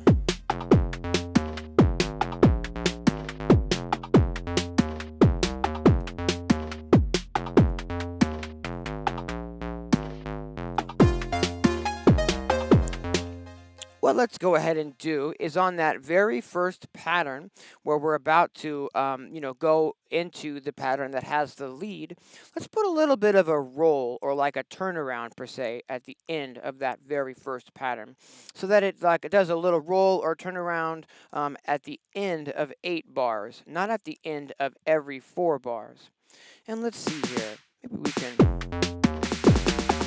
Cool. What let's do is let's just get that snare into the mix, but let's make it happen, like I said, at the end of 8 bars.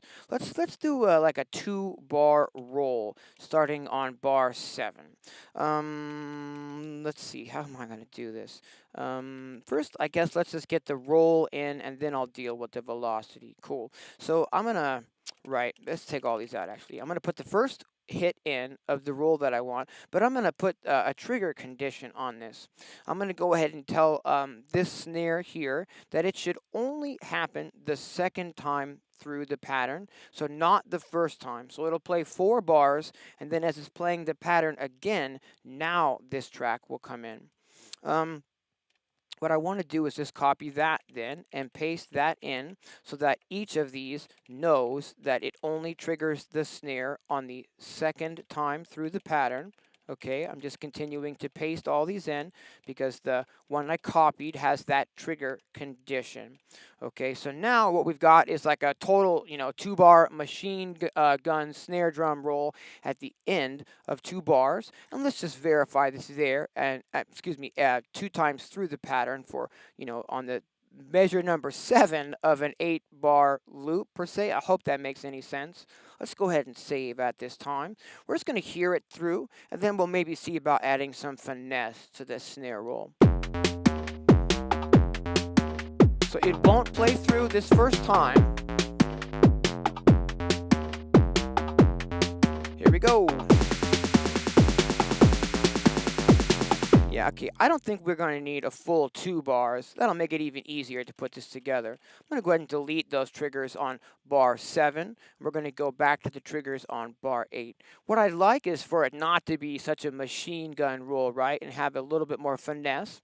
So let's go up to the very first page where we can get to the velocity settings. Now, if I just hold a note, I can affect just that one step. This is called parameter locking on the Digitakt. This is one of the things that makes it so powerful, is that on any step of any track we can hold a note and we can make certain things happen on just that step.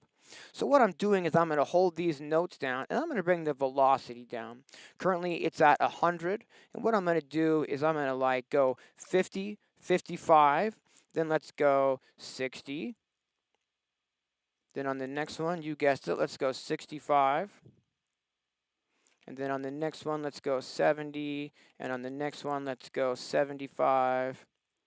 And on the next one, let's go 80.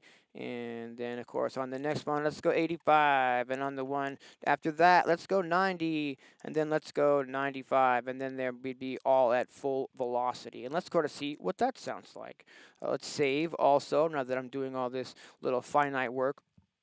For those of you who aren't, understanding why I'm such a chronic oversaver, I don't know if you've ever been, working on a project for a couple of hours, then, something happens. Maybe the tiniest little, power flicker or something like that, and it's enough to reset your machine. And, when you've just lost a couple of hours of hard work and there's swearing going on and you're really down and you're really frustrated, you can solve that by just being a chronic oversaver, so that no matter what happens, you've always got, a pretty recent state to reload if anything goes wrong, so that you're not just going to lose all the work you've put together. I really encourage you all to be chronic oversavers. All right. So let's go ahead and take a listen to what this snare roll sounds like now that we've made it a little bit more finessed.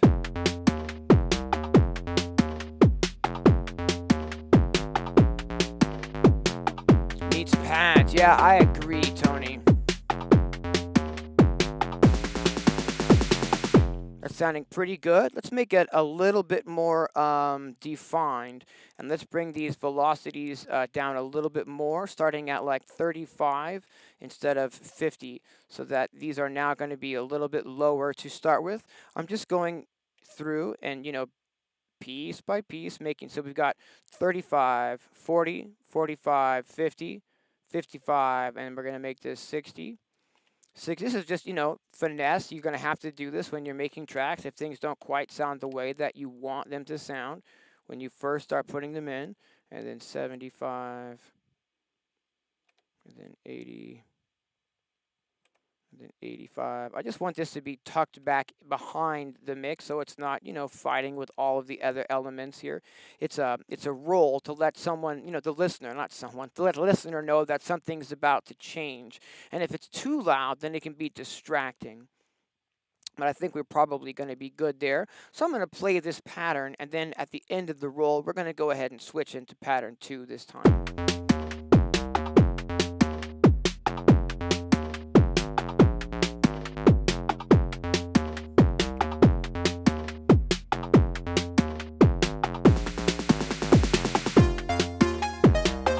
Yeah, that's a lot more of what I'm after. Now, the one thing that we can do to really make these sort of transitions feel a lot, more natural is to put like a crash or an impact sound on the downbeat after a roll to really, impact that downbeat and let the listener know, here we are changing into a different, idea here. We haven't used track one because we're getting the kick drum out of the Eurorack. So that might be a good opportunity to go ahead and load like an impact type of sound here. I have all of my sound banks in the Digitakt. If you need more sounds for your Digitakt, please check out my sound banks, Electronisounds.com.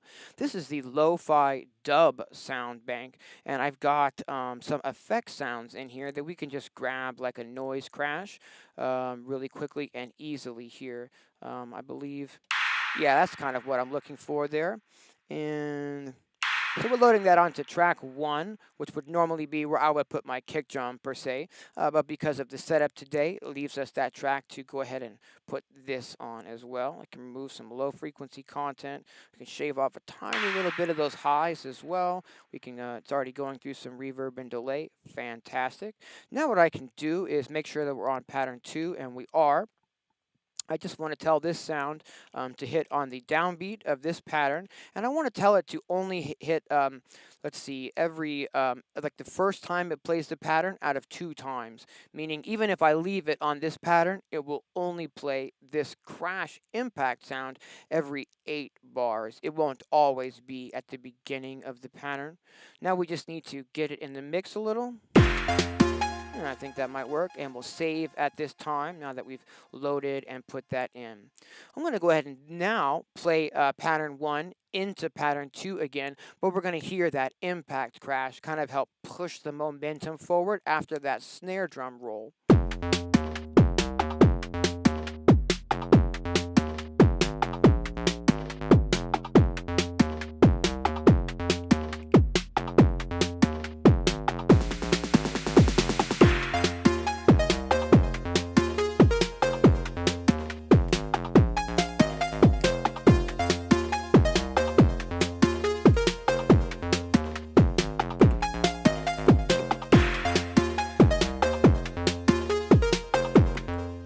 I see, because I hadn't put that snare on there. So what let's do is, yeah, copy that. We're going to go track, copy, and then put that here and go, yeah, track paste. Cool. I think I put in a snare roll here now.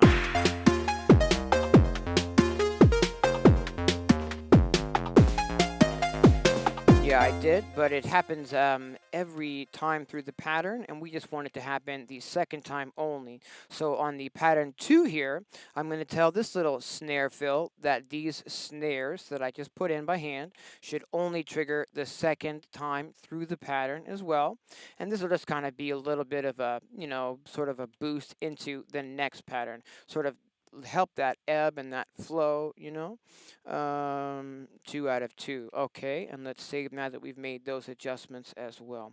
Also, one of the reasons that I'm a, chronic oversaver is that if, say the power fluctuated in here, well, we'd probably lose the stream, but we'd probably, flick the power on the Digitakt as well.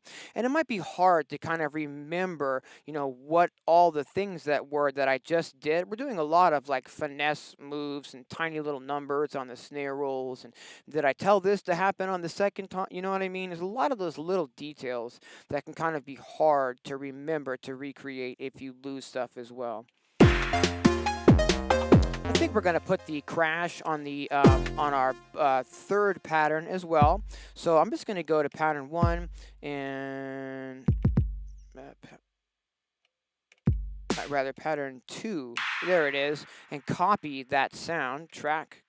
Copy into pattern. One of the things that's neat about the Digitakt is you can have different sounds per pattern very, very easily. Some people, can look at that as like a a benefit, and some people can look at that as a negative. I look at that as a benefit in that each pattern is its own entity. Why might that be negative though? Like if you don't understand what I'm saying there. Well, let's say we have 8 patterns, right? And we've been working like all day, right? Just hours, and we've been making lots of adjustments, and everything is sounding great. And then all of a sudden we realize, oh no, the snare drum is too loud, and it's too loud across the entire mix. Well, I can't just go in and take one knob now and turn that snare drum down. All of the sounds are individual in each of the patterns. So if I have, 8 different patterns, I now need to go into all of those patterns individually and turn down the volume of that snare drum.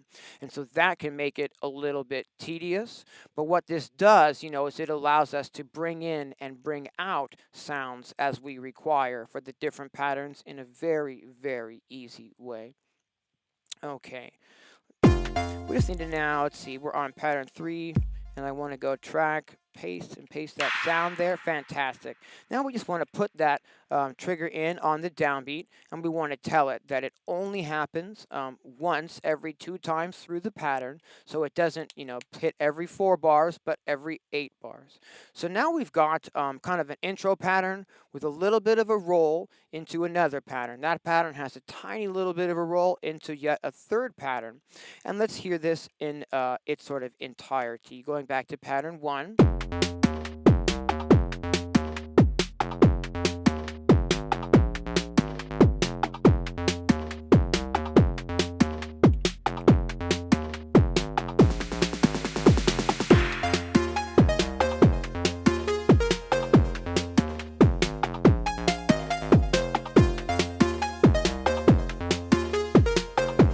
I think what I want to do is on the lead sound on our pattern 2, when we're introducing the lead sound, I think there's a couple of notes that we could take away. So it's not quite as complicated. And then when we go into pattern 3, those notes will be there and fill out the arpeggio a little more. Let's go ahead and remove some of these notes from the arpeggio on this pattern. Bum, bum, bum, bum.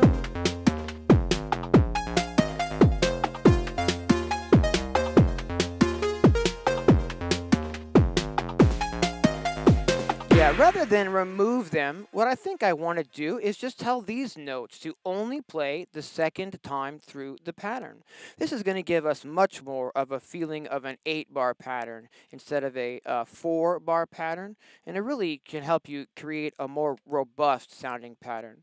I'm just holding the notes down, and I'm telling each of these to trigger only the second time through the 4-bar pattern. You'll hear exactly what I mean with the melody here. Now we just rest. Nope, I didn't do it on both tracks. I see. Okay. I'll do it on this one too. We just need to tell, because I have it doubled, where we're getting the saw and also the square wave, both of which that we sampled from the Eurorack system in the very beginning. I'm just going to put all of these notes on the square lead now to happen on the second time. This is just the 4th bar of that lead. 2 out of 2. Just verify that I got that right. Yeah. All right. Now we're going to hear that lead take a break and then only play kind of now it's more of a call and a response rather. Let's check this out. And we rest. Yeah. Here come those notes now. So it's, much more of a fleshed out 8-bar vibe instead of a 4-bar vibe. Nice.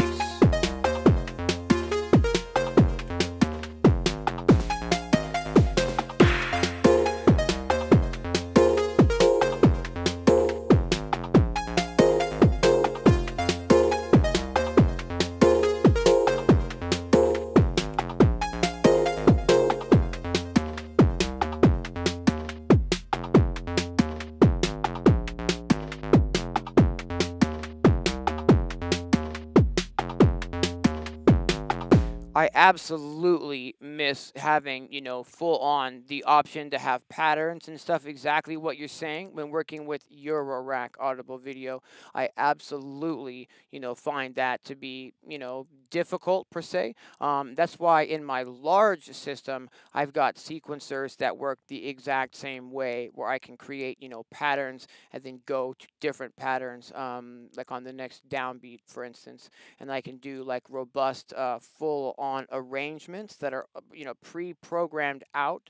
So I probably can't show this super great because I don't have it lit for this half of the room.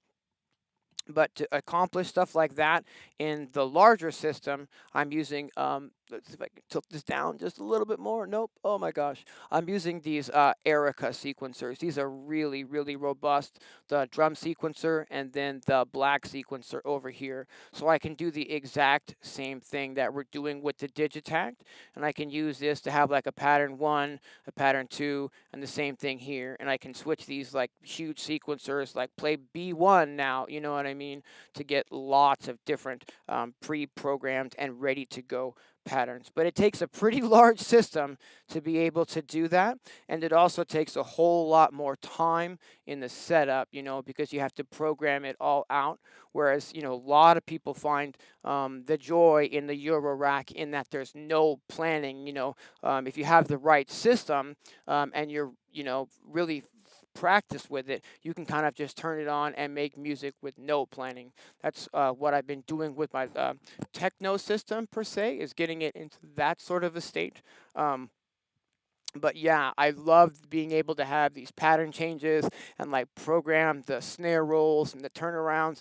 And you don't really get any of that with Eurorack unless you're using really big, robust sequencers. All right. So let's see here. I was kind of thinking that I might bring out the Access Virus Dark Star for the exact reason that Tony was bringing up just a moment ago. And that is, you know, it'd be really nice if we had some pads and stuff like that to bring in here. But basically, in this setup today, all I've got is, you know, this Eurorack and then whatever sounds are in, you know, my Digitakt as well. I'm not really set up for bringing in more gear, and I kind of specifically did that so that we would sort of force the session to be, you know, just these tools only. But I really did want to maybe bring in like the Virus or something so that we might have some really big and robust sounding like pads that we could add to something like this. Let's see, we've still got like one one track in the Digitakt that's not really being used here. So maybe we could bring in like, oh, I don't know, a snare or a clap here like on pattern 3 to help keep, you know, that momentum building in the groove. Let's see here.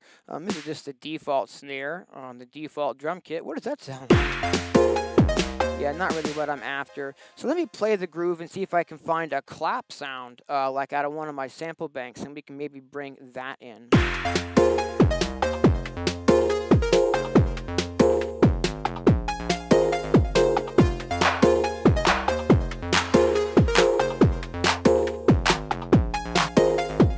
Yeah, there we go. Just kind of I don't necessarily need the world's biggest clap. Bring the volume on that down a little bit and bring a little bit of reverb and delay.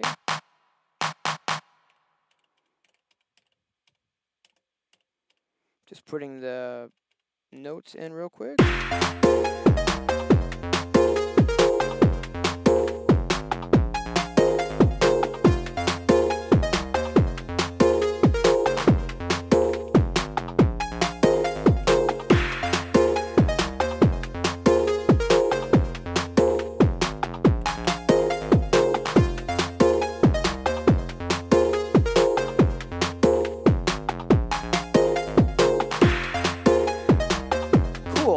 often find, that bringing in like a new sound in the, different sections of the patterns can really help, with that ebb and flow and keep that forward momentum and keep the listener interested. In like the next pattern, we'd probably take away that clap and maybe, add a ride sound or something like that to keep the momentum going. In fact, let's try that. Let's just copy the pattern and let's paste it over to pattern 4. Make sure we're on pattern 4. Yeah, and then maybe what we could do would be to remove this clap here. Cool. Save. And then maybe what we could do would be to like load a ride cymbal up on this. This is what I meant by that you can use different sounds on the pads for the different patterns. We had a clap here for the earlier pattern, and now if I replace the sound on this pad, it only affects this pattern here. It doesn't affect the previous patterns. And like I said, some people, see that as a benefit, and some people see that as a negative. I really see that as a benefit because it's easy to just swap out the sounds if we need to, bring in like a new sound for this pattern, which is what we're trying to do. And that's a perfect tone for this. Let's bring in that ride. That's just a ride from my lo-fi dub sound bank. Again, if you need sounds for your Digitakt, check out my sound banks, Electronisounds.com. I've got quite a few now. I've got a brand new one called Sample Chains as well that I'm still working on putting the demos out for.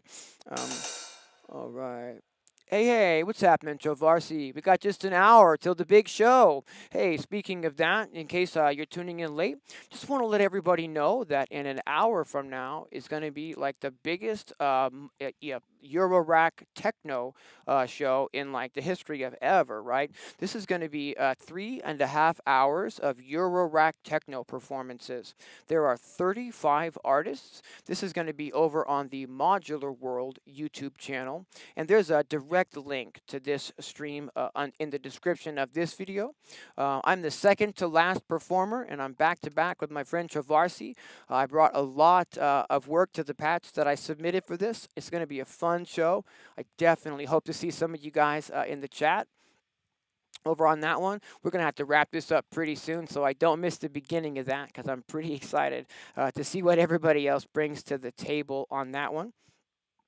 Fantastic. All right. So what I want to do now is just put in a ride here. And what let's do, let's go ahead and be on the first bar here. And I just want to put in like an eighth notes ride. And to get a little bit of variation, I'm going to make the velocity on sort of like the downbeat hits, I'm going to make those a little bit louder than I'm going to make the offbeat hits. And so we can get just a little bit of variation in the ride here.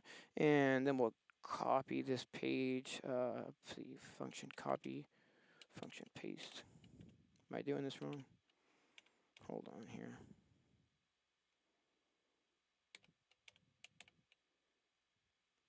I'm still doing it wrong. So, like function page.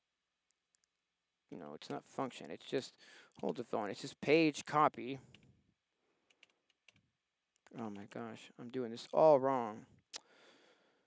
Okay, sometimes I get a little bit of a brain void on these live streams, if you know what I mean. And like, oh my gosh, so many things to try to keep in mind here. Let's see.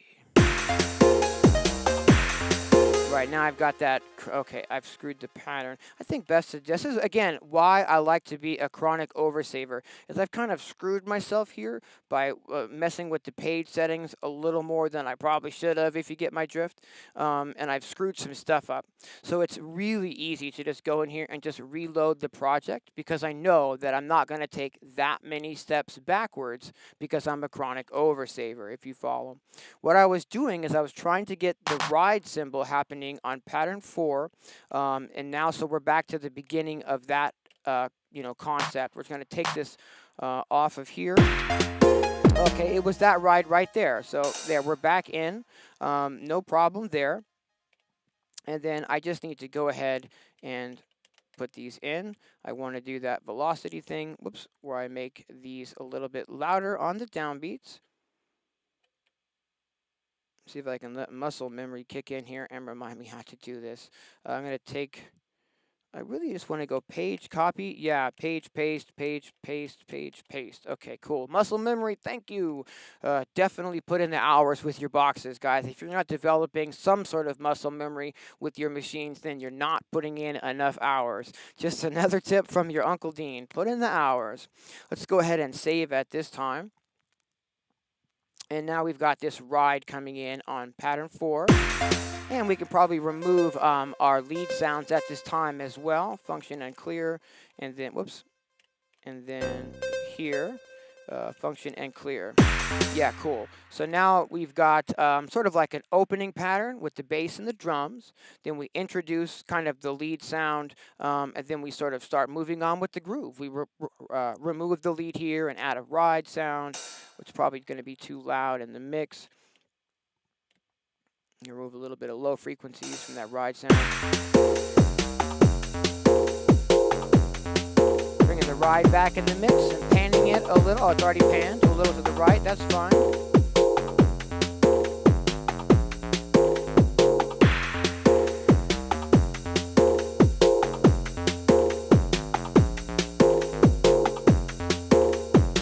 Just want to hear this on my monitors real fast.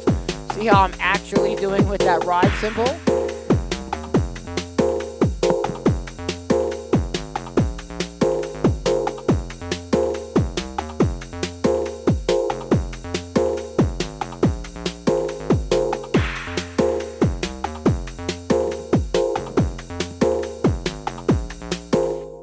I'm not super happy with this sound here. It's a little too high in the mids.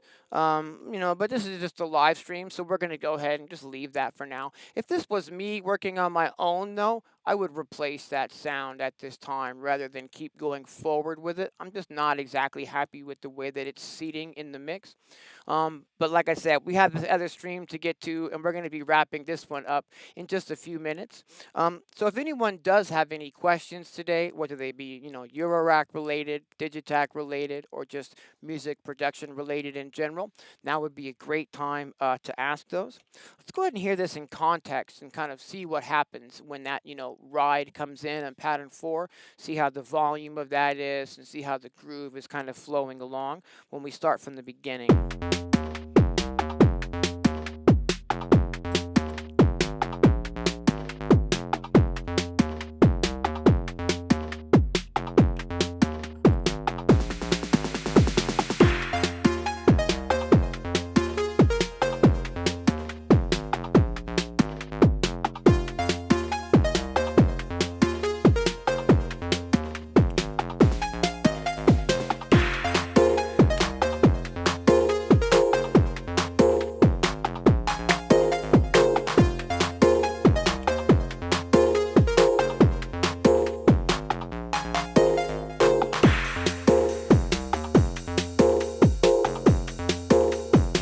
And remove that sound that I said that I wasn't super happy with. Let's remove that in this pattern.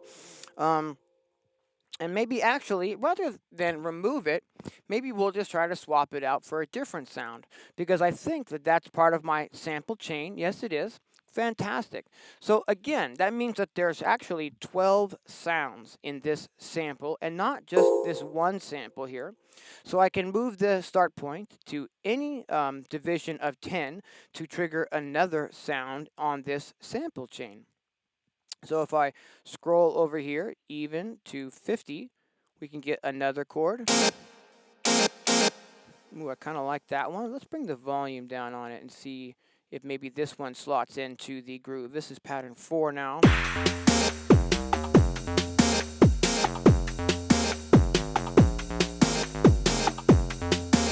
It's nice. I'm not sure that it's like the one. So I'm going to scroll the start time again to the next sample.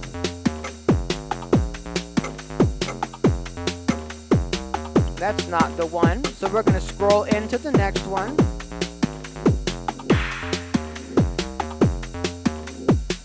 This is kind of a reverse sample, and I really like the way that that's sounding here. Needs to come up in the mix for sure.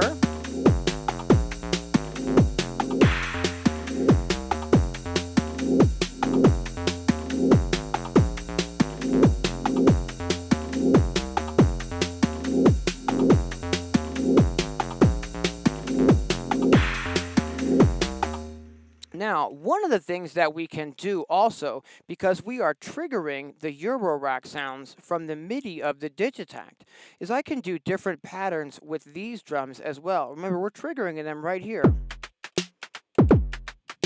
So rather than only being able to change, what our samples are doing, I can also change what our drums are doing rhythmically. We don't get to, alter the pitches and things like that, unless we're doing them manually, but we can create different rhythmic patterns, for instance.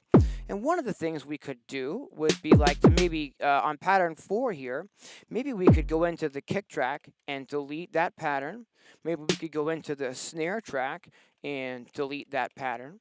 But maybe we could leave the rest of our percussion, as is, so that the groove is still here. And then we could play the groove and sort of feel out over it, maybe a different kick and snare pattern that we could put in to make, this pattern have a little bit more variation. Let's try that.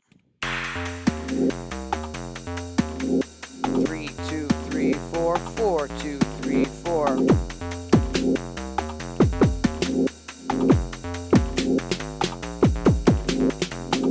So here I've made it like a halftime beat here. It's made that ride cymbal quite a bit too loud in the mix by having, the space taken away that those drums were occupying when they were at full tempo. So I'm going to bring the volume on the ride cymbal down, and I'm going to save at this point. Cool. Now we've got kind of like a groove that we build up, and then on on pattern 4 here, we sort of switch it up a little bit, and we change the rhythm to a halftime pattern, which may or may not work. Let's see how it sounds in context. We might need to put in another drum roll of some kind.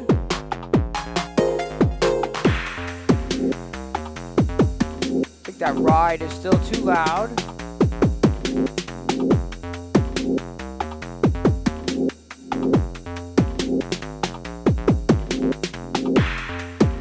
But I like the way that this is sounding. And we still have chord stabs are too loud. Is that this one? Is that this one here? Is this too loud? Or do you mean in the other pattern? Let's see. I can bring this one down.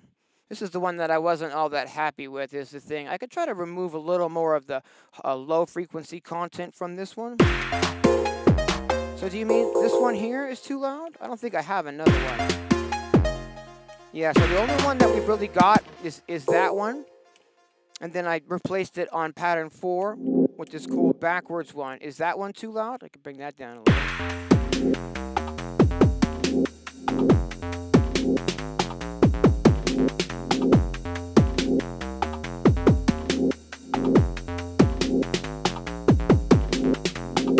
Yeah, what we really need is a pad. Some pads through here would be perfect. And again, to get that, we could bring in more gear. We could use, like something like the MIDI Solutions Quadra through here on the Digitakt. We could plug that in and then take, a MIDI out into the Eurorack system, but also other MIDI outs into other gear. We're not using all of the MIDI tracks here, on the Eurorack system. For instance, I've got 4 triggers here that, aren't even being used at all, 5 actually. So we could definitely use these other MIDI tracks to, make the MIDI implementation here more robust and be able to control other gear as well. I really wanted actually to kind of have the Virus Darkstar in the mix today and maybe see if we could, get something, because I kind of figured we might get to this point and want to put in like a robust arpeggio or pads or something. But then I sort of had a second thought about that and went, stop overcomplicating everything. Just use the gear on the table and just, work with that. Plus, this, I didn't want this one to end up being a 3.5-hour stream because I don't want to miss the beginning of the show on the Modular World channel. Anyway, so yeah, we could definitely continue using the MIDI tracks to hook up more gear to something like this to bring in other melodic parts that we don't necessarily have because there's no, built-in synthesizers or anything like that in the Digitakt. We just have, whatever samples are in here currently. I don't really have like a bank of like awesome, really long pad sounds per se. Pad sounds take up a lot of memory, and the Digitakt is actually pretty limited on its internal memory. So the sound banks that I've made for it typically contain really small and short sounds and not long, sustained, pads and whatnot. So I can't really just grab that kind of sound easily out of the box itself. And we're not really, connected up with other pieces of gear to do that today. I mean, if we were going to make this a long stream, I'd probably start pulling a few wires and adding a few connections so that we could do that, though, if I didn't have, kind of like a deadline to get to for another show today. Cool, but I'm really happy with what we've got going here. And I like the fact that we kind of got this halftime thing happening. Let me sort of hear this in context and see if I can come up with another idea that maybe we could squeeze in before I call it today.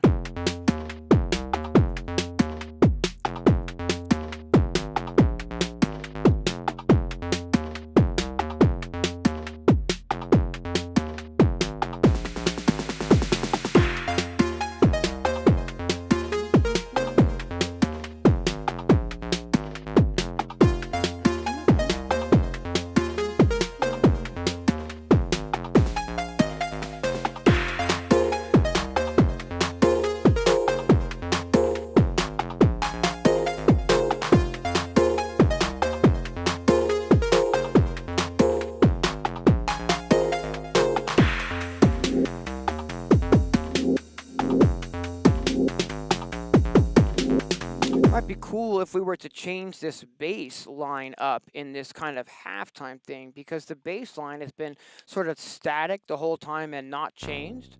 Let's see what happens if we try to mess with that. Let's go into, actually before I do that, let's do the Dean thing and let's get our save on. So if I, screw something up or it doesn't sound really good, playing with this bass pattern, then we could easily reload it and get back to the state that we're in here. All right. Let's see, why am I triggering that? That's odd. What I want to be triggering, oh, because I'm on the wrong pattern? Okay, no worries. What I want to be triggering is the bass here. I think I need to go up 1 octave, right, if I'm not mistaken? Yeah, cool. And what let's do is let's do the same thing kind of that I've been doing. We're just going to sort of hit record and sort of see if something, can be tapped in and see if we can get lucky. Okay. So we're going to delete this bass is what we're going to do from pattern 4. We're going to clear that out so that it's just our drums, like our ride. And I'll see if maybe we can put in like a variation of this bass line now.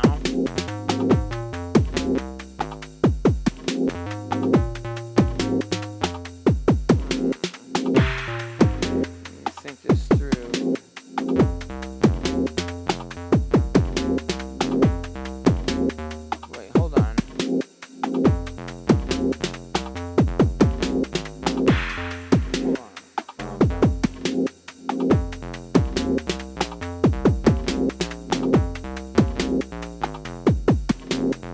All right, let's see what happens here. What I'm going to do is just press play and record and see what happens. 2, 2, 3, 4, 3, 2, 3, 4, and let's get lucky now.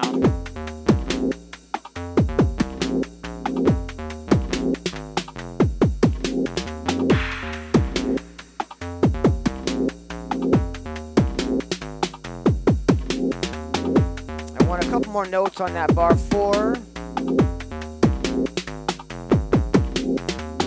I want another note on that bar 4.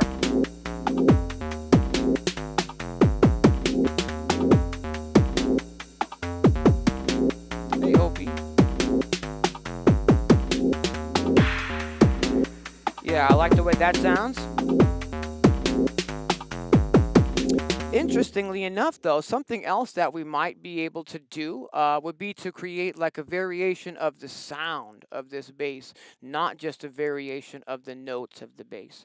Let's see, and I might be able to do that by just going to the filter page here and making the cutoff a little bit lower, maybe bring the resonance up a tiny bit. So we've got just a different variation of the sound now as well. Maybe bring this envelope to the filter down a little bit more.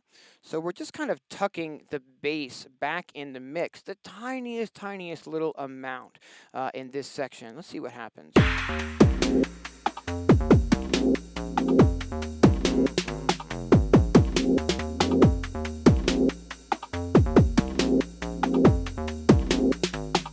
Save.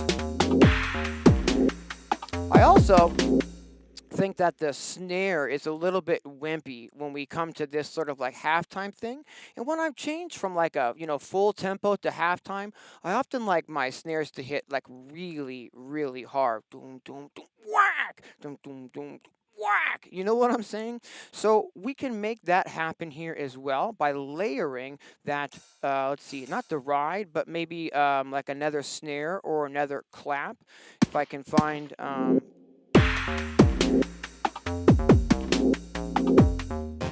we can maybe put it on this track here. So if I go, let's see, track 5 clear, fantastic. Now we can save. And what I can do would be to find another clap sound that we can load onto this pad for this, pattern here. And we can really emphasize that halftime snare groove. Let's see what happens.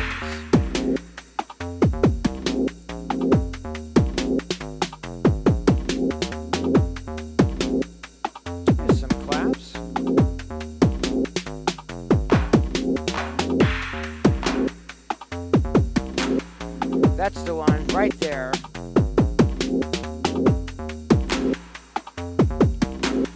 So if I go ahead and I put that clap in,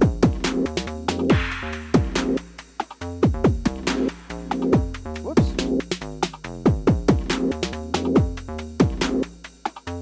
I see there's a preset already set on that LFO to where it's kind of randomly going to affect the reverb of the sound. And I don't want that. I want it to be really consistent and even. So I'm going to take that LFO away there. Add some reverb and delay to our clap.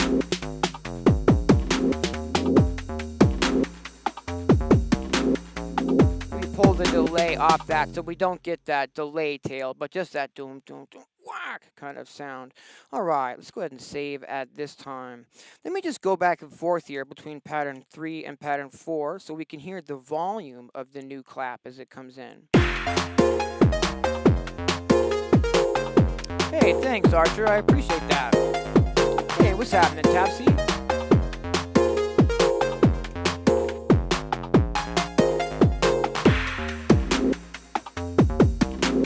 Yeah, I think I want to bring the reverb back on that new snare, clap rather.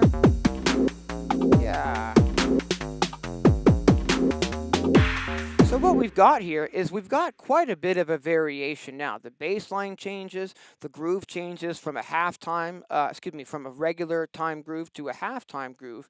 We bring in the ride cymbal, lots of different changes here in this one. And this is sort of how I would continue, building out the arrangement. I would just keep copying over patterns, or creating new patterns and trying to create, different elements with these parts that we've got in the mix, or by adding new parts to the mix. Let's add a pattern 5 at this time by copying pattern 4 and pasting it over to a blank, pattern 5. But what we have to keep in mind is that I still have both of these lead sounds. So we could easily add, another lead. This is going to be like over that halftime section here. Let's start with the square.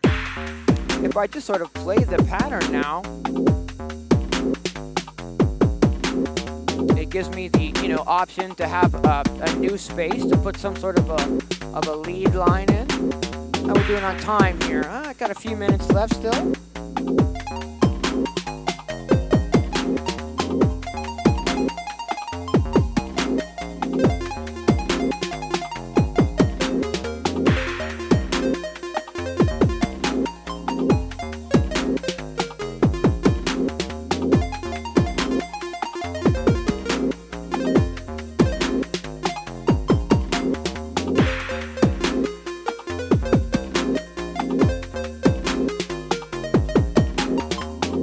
I really know what I'm gonna do, but you know, when you just hit record and you just kind of go for it, sometimes, you know, sometimes good things happen. Sometimes they don't. 2, 3, and.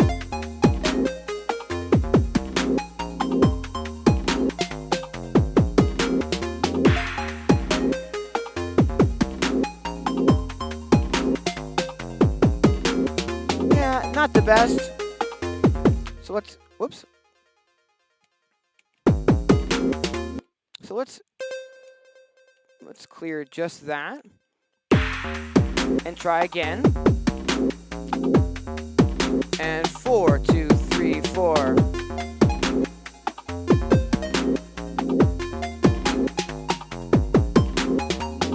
There we go. Kind of like a half, more appropriate for a halftime groove. And remember now that I'm layering 2 different sounds to create our lead. We've got the square waveform that we sampled out of the Blue Lantern module's JFET VCO, but we also have the SAW waveform as well. So what I can do is I can now copy that melodic information, and we can paste that melodic information back into the other lead sound. So now they're both playing at the same time again. We can save now that I've done that. And let's hear what that sounds like. Yeah, now that lead is a lot more robust. Fantastic. Okay, so it is 12:23. I just want to remind everybody again that I'm kind of counting down to this show that's happening on the Modular World YouTube channel in just over a half an hour now.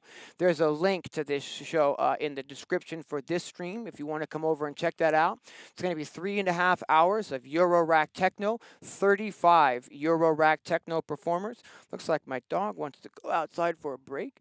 Do you want to say hi? Do you want to say hello? This is Opie. He's my studio buddy. He's very old now and mostly just likes to sleep in here with me, but I think he'd like to go outside. So I'm going to give him the opportunity to do that. Okay, fantastic.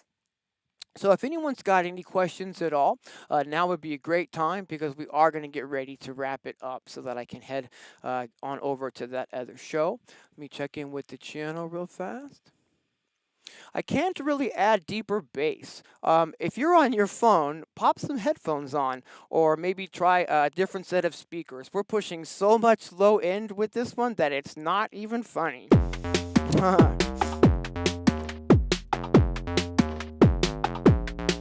One of the things that I do on these streams when I'm working on headphones to help me keep the levels straight is I use, let me turn the volume down just a little bit here. I use some visualizers over here on Ableton. I'm running just like a headphone out of my main mixer, and I'm running that over here into Ableton Live so that I can see our frequency content using the Isotope Tonal Balance Control plugin and also the FabFilter Pro Q3 plugin. That sort of helps me when I'm mixing on headphones to, you know, get the levels a little bit more even.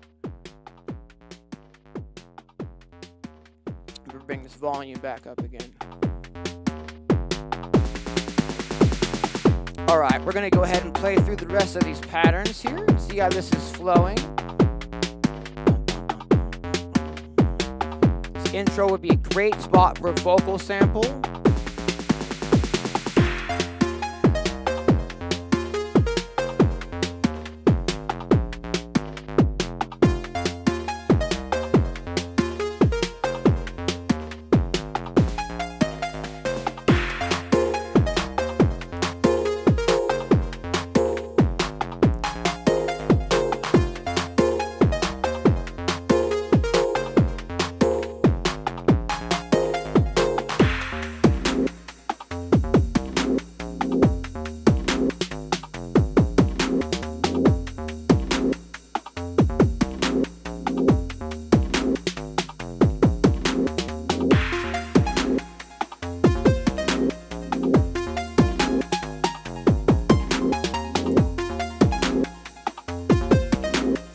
I think what I'd like to do is, let's see. Yeah, is go ahead and copy pattern. Let me change the cameras here. Is go ahead and copy pattern 3, which seems to be like our main kind of chorusy type of groove here.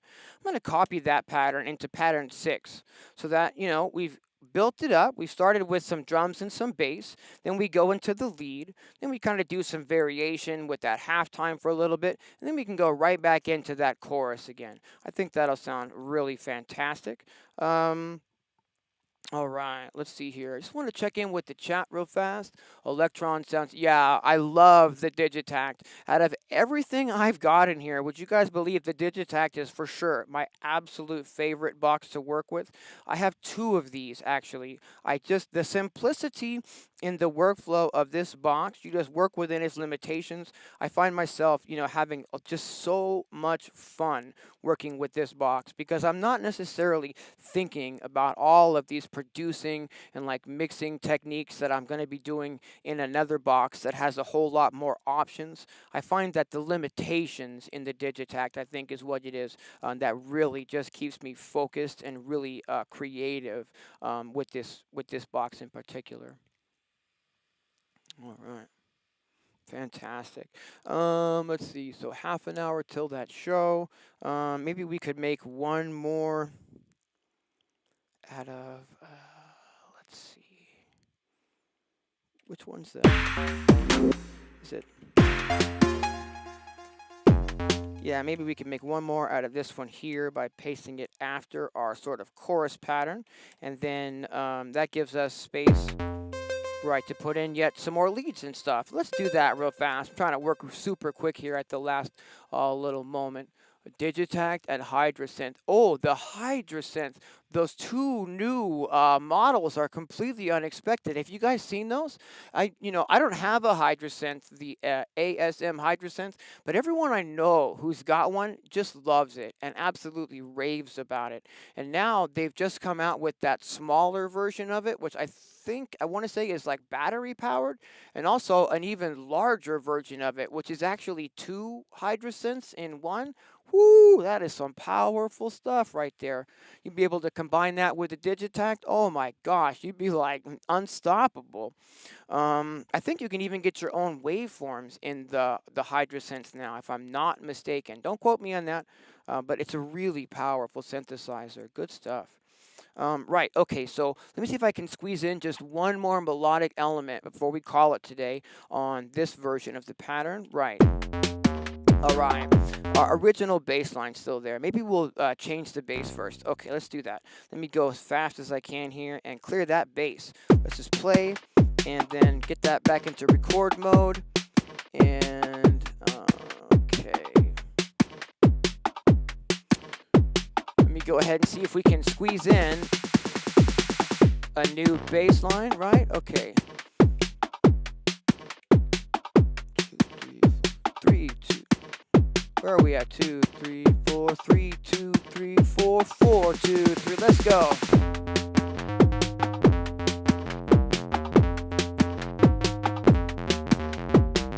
Ugh, that was terrible.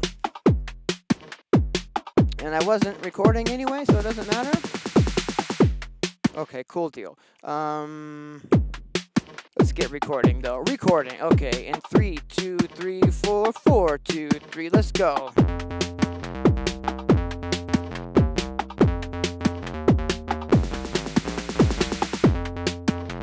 Okay, so just a little bit of a different bass line in this variation. And let's tuck this version of it back by bringing the filter down a little more. Nice. So now the bass line can be, a little bit different in some of these patterns. Like a little bit more filtered, A little bit more tucked back into the mix. Now we can save and then see if I can't put in another melodic lead. Boy, I'm pushing the time here, aren't I? All right, let's do it. Let's push it. All right.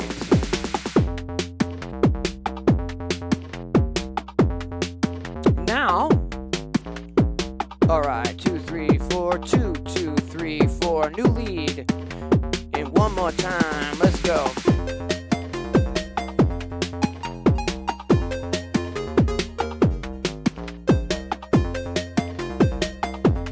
All right, And again, maybe not the best lead in the world, but let's go with that. Let's go function and copy, and then we can put that in the other the saw wave version of that lead as well. Copy paste.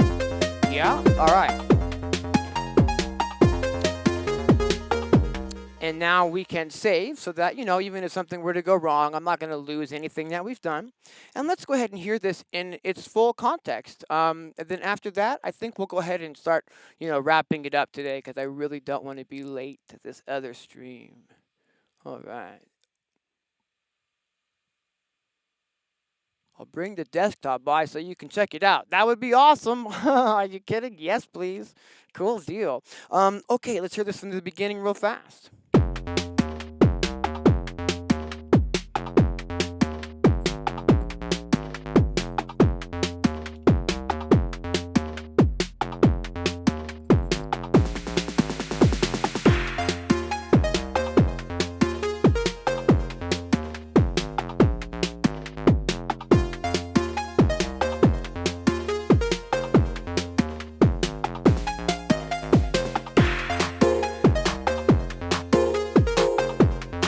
Levels are a little off, I'm sure.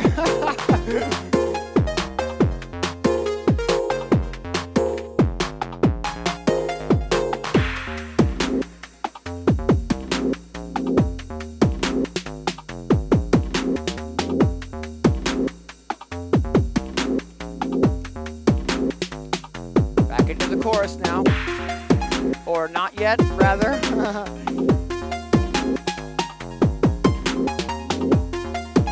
But now back into the chorus.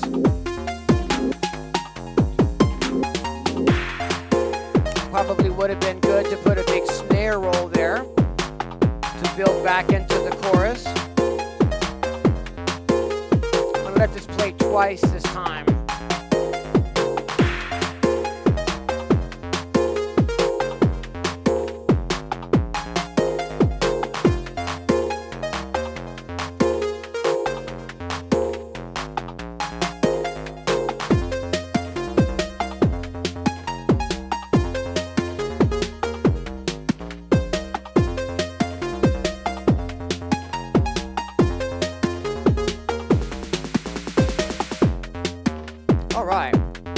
I've just looped it back now to pattern 1. I really like the way this is sounding. This is cool. So again, the sounds that we're playing with here, the melodic content was sampled out of the Eurorack. In the very beginning of this session, we sampled our bass line out of the JFET VCO, not our bass line, but our bass sound per se. And then we also sampled our lead sounds out of this exact same module. So we're getting like a low square bass here, and we're getting a high square lead, and then a high saw lead as well. So we started with, those elements out of the case today, and then now we're just blending in some drums back in to the Digitakt. We're using this mixer here to route the outputs of the Eurorack directly into the Digitakt, which we can do. We just have to keep the input volume on the Digitakt very low to compensate for how loud the Eurorack is. All right. This has been a very fun stream today. Thank you all for hanging out with me. Like, I never know exactly, how these are going to go in real time, and that's sort of the fun of it as well. I just want to say again, like, if anyone, to anyone in the stream, if you voted this week, on the poll that I put up for like what we should do on Sundays, then I just want to say thanks a lot. 60 people voted this week for what we should do, and I really appreciate that. It's really great to have some participation from the audience. So I just want to remind you all one more time as well that I'm about to head over to this live show on the Modular World YouTube channel. That channel is run by my buddy Jono Wells, and he's really put a lot of effort into curating an amazing 3.5-hour techno show for us. This is going to be a 3.5-hour show with 35 artists, all doing Eurorack techno performances. I'm the second to the last performer. My friend Trovarsi is going to be closing us out. So I'd love to see some of you over there in the chat for this show, checking out some techno with me. This is going to be in just a few minutes. Again, the link to this stream is directly in the description for this video if you want to come on over there and hang out. Um, Yeah, the workflow on the Akai Force is very quick, I would say, compared to, Eurorack like this. But we're just really, depending on the modules that, that we pick, it can get really complicated and like really creatively intense, or it can be, pretty straightforward. Today, I think we kept it really, really straightforward. We didn't do any like crazy modulation or weird sequencing. We did some really, very basic sampling just to get us some melodic content to work with. That was kind of from the same sources as like some of these drum sounds. Um, but yeah, really fun session today. Thank you all for hanging out and tuning in. And we are going to go ahead and call it, I think, until next Sunday. I'm not exactly sure what we're going to be doing next Sunday, and I really was hoping to maybe squeeze in another session with the Akai Force, working on that happy track from last week, actually, maybe sometime in this week. But my schedule's really crazy. I've got a lot of videos that I'm working on right now. The very next video is going to be a demo of the Blue Lantern Modules arcade kick, which is crazy fat, and that's going to be out like probably Tuesday or Wednesday. Um, cool deal. Okay, so until next time, thanks for watching. We'll see you next time. Take care of each other, everyone. All right. Deal. Oh, and I'll see you in the chat at the Modular Techno Show. Come on over to the other stream and hang out. 3.5 hours of techno. I put a lot of work into my set. They're short sets, but that means if you're not digging the artist, there's somebody coming up in just a few minutes that you might dig. Come on over and check out that show. It's going to be sweet. All right, good deal. Until next week, everyone. Peace out.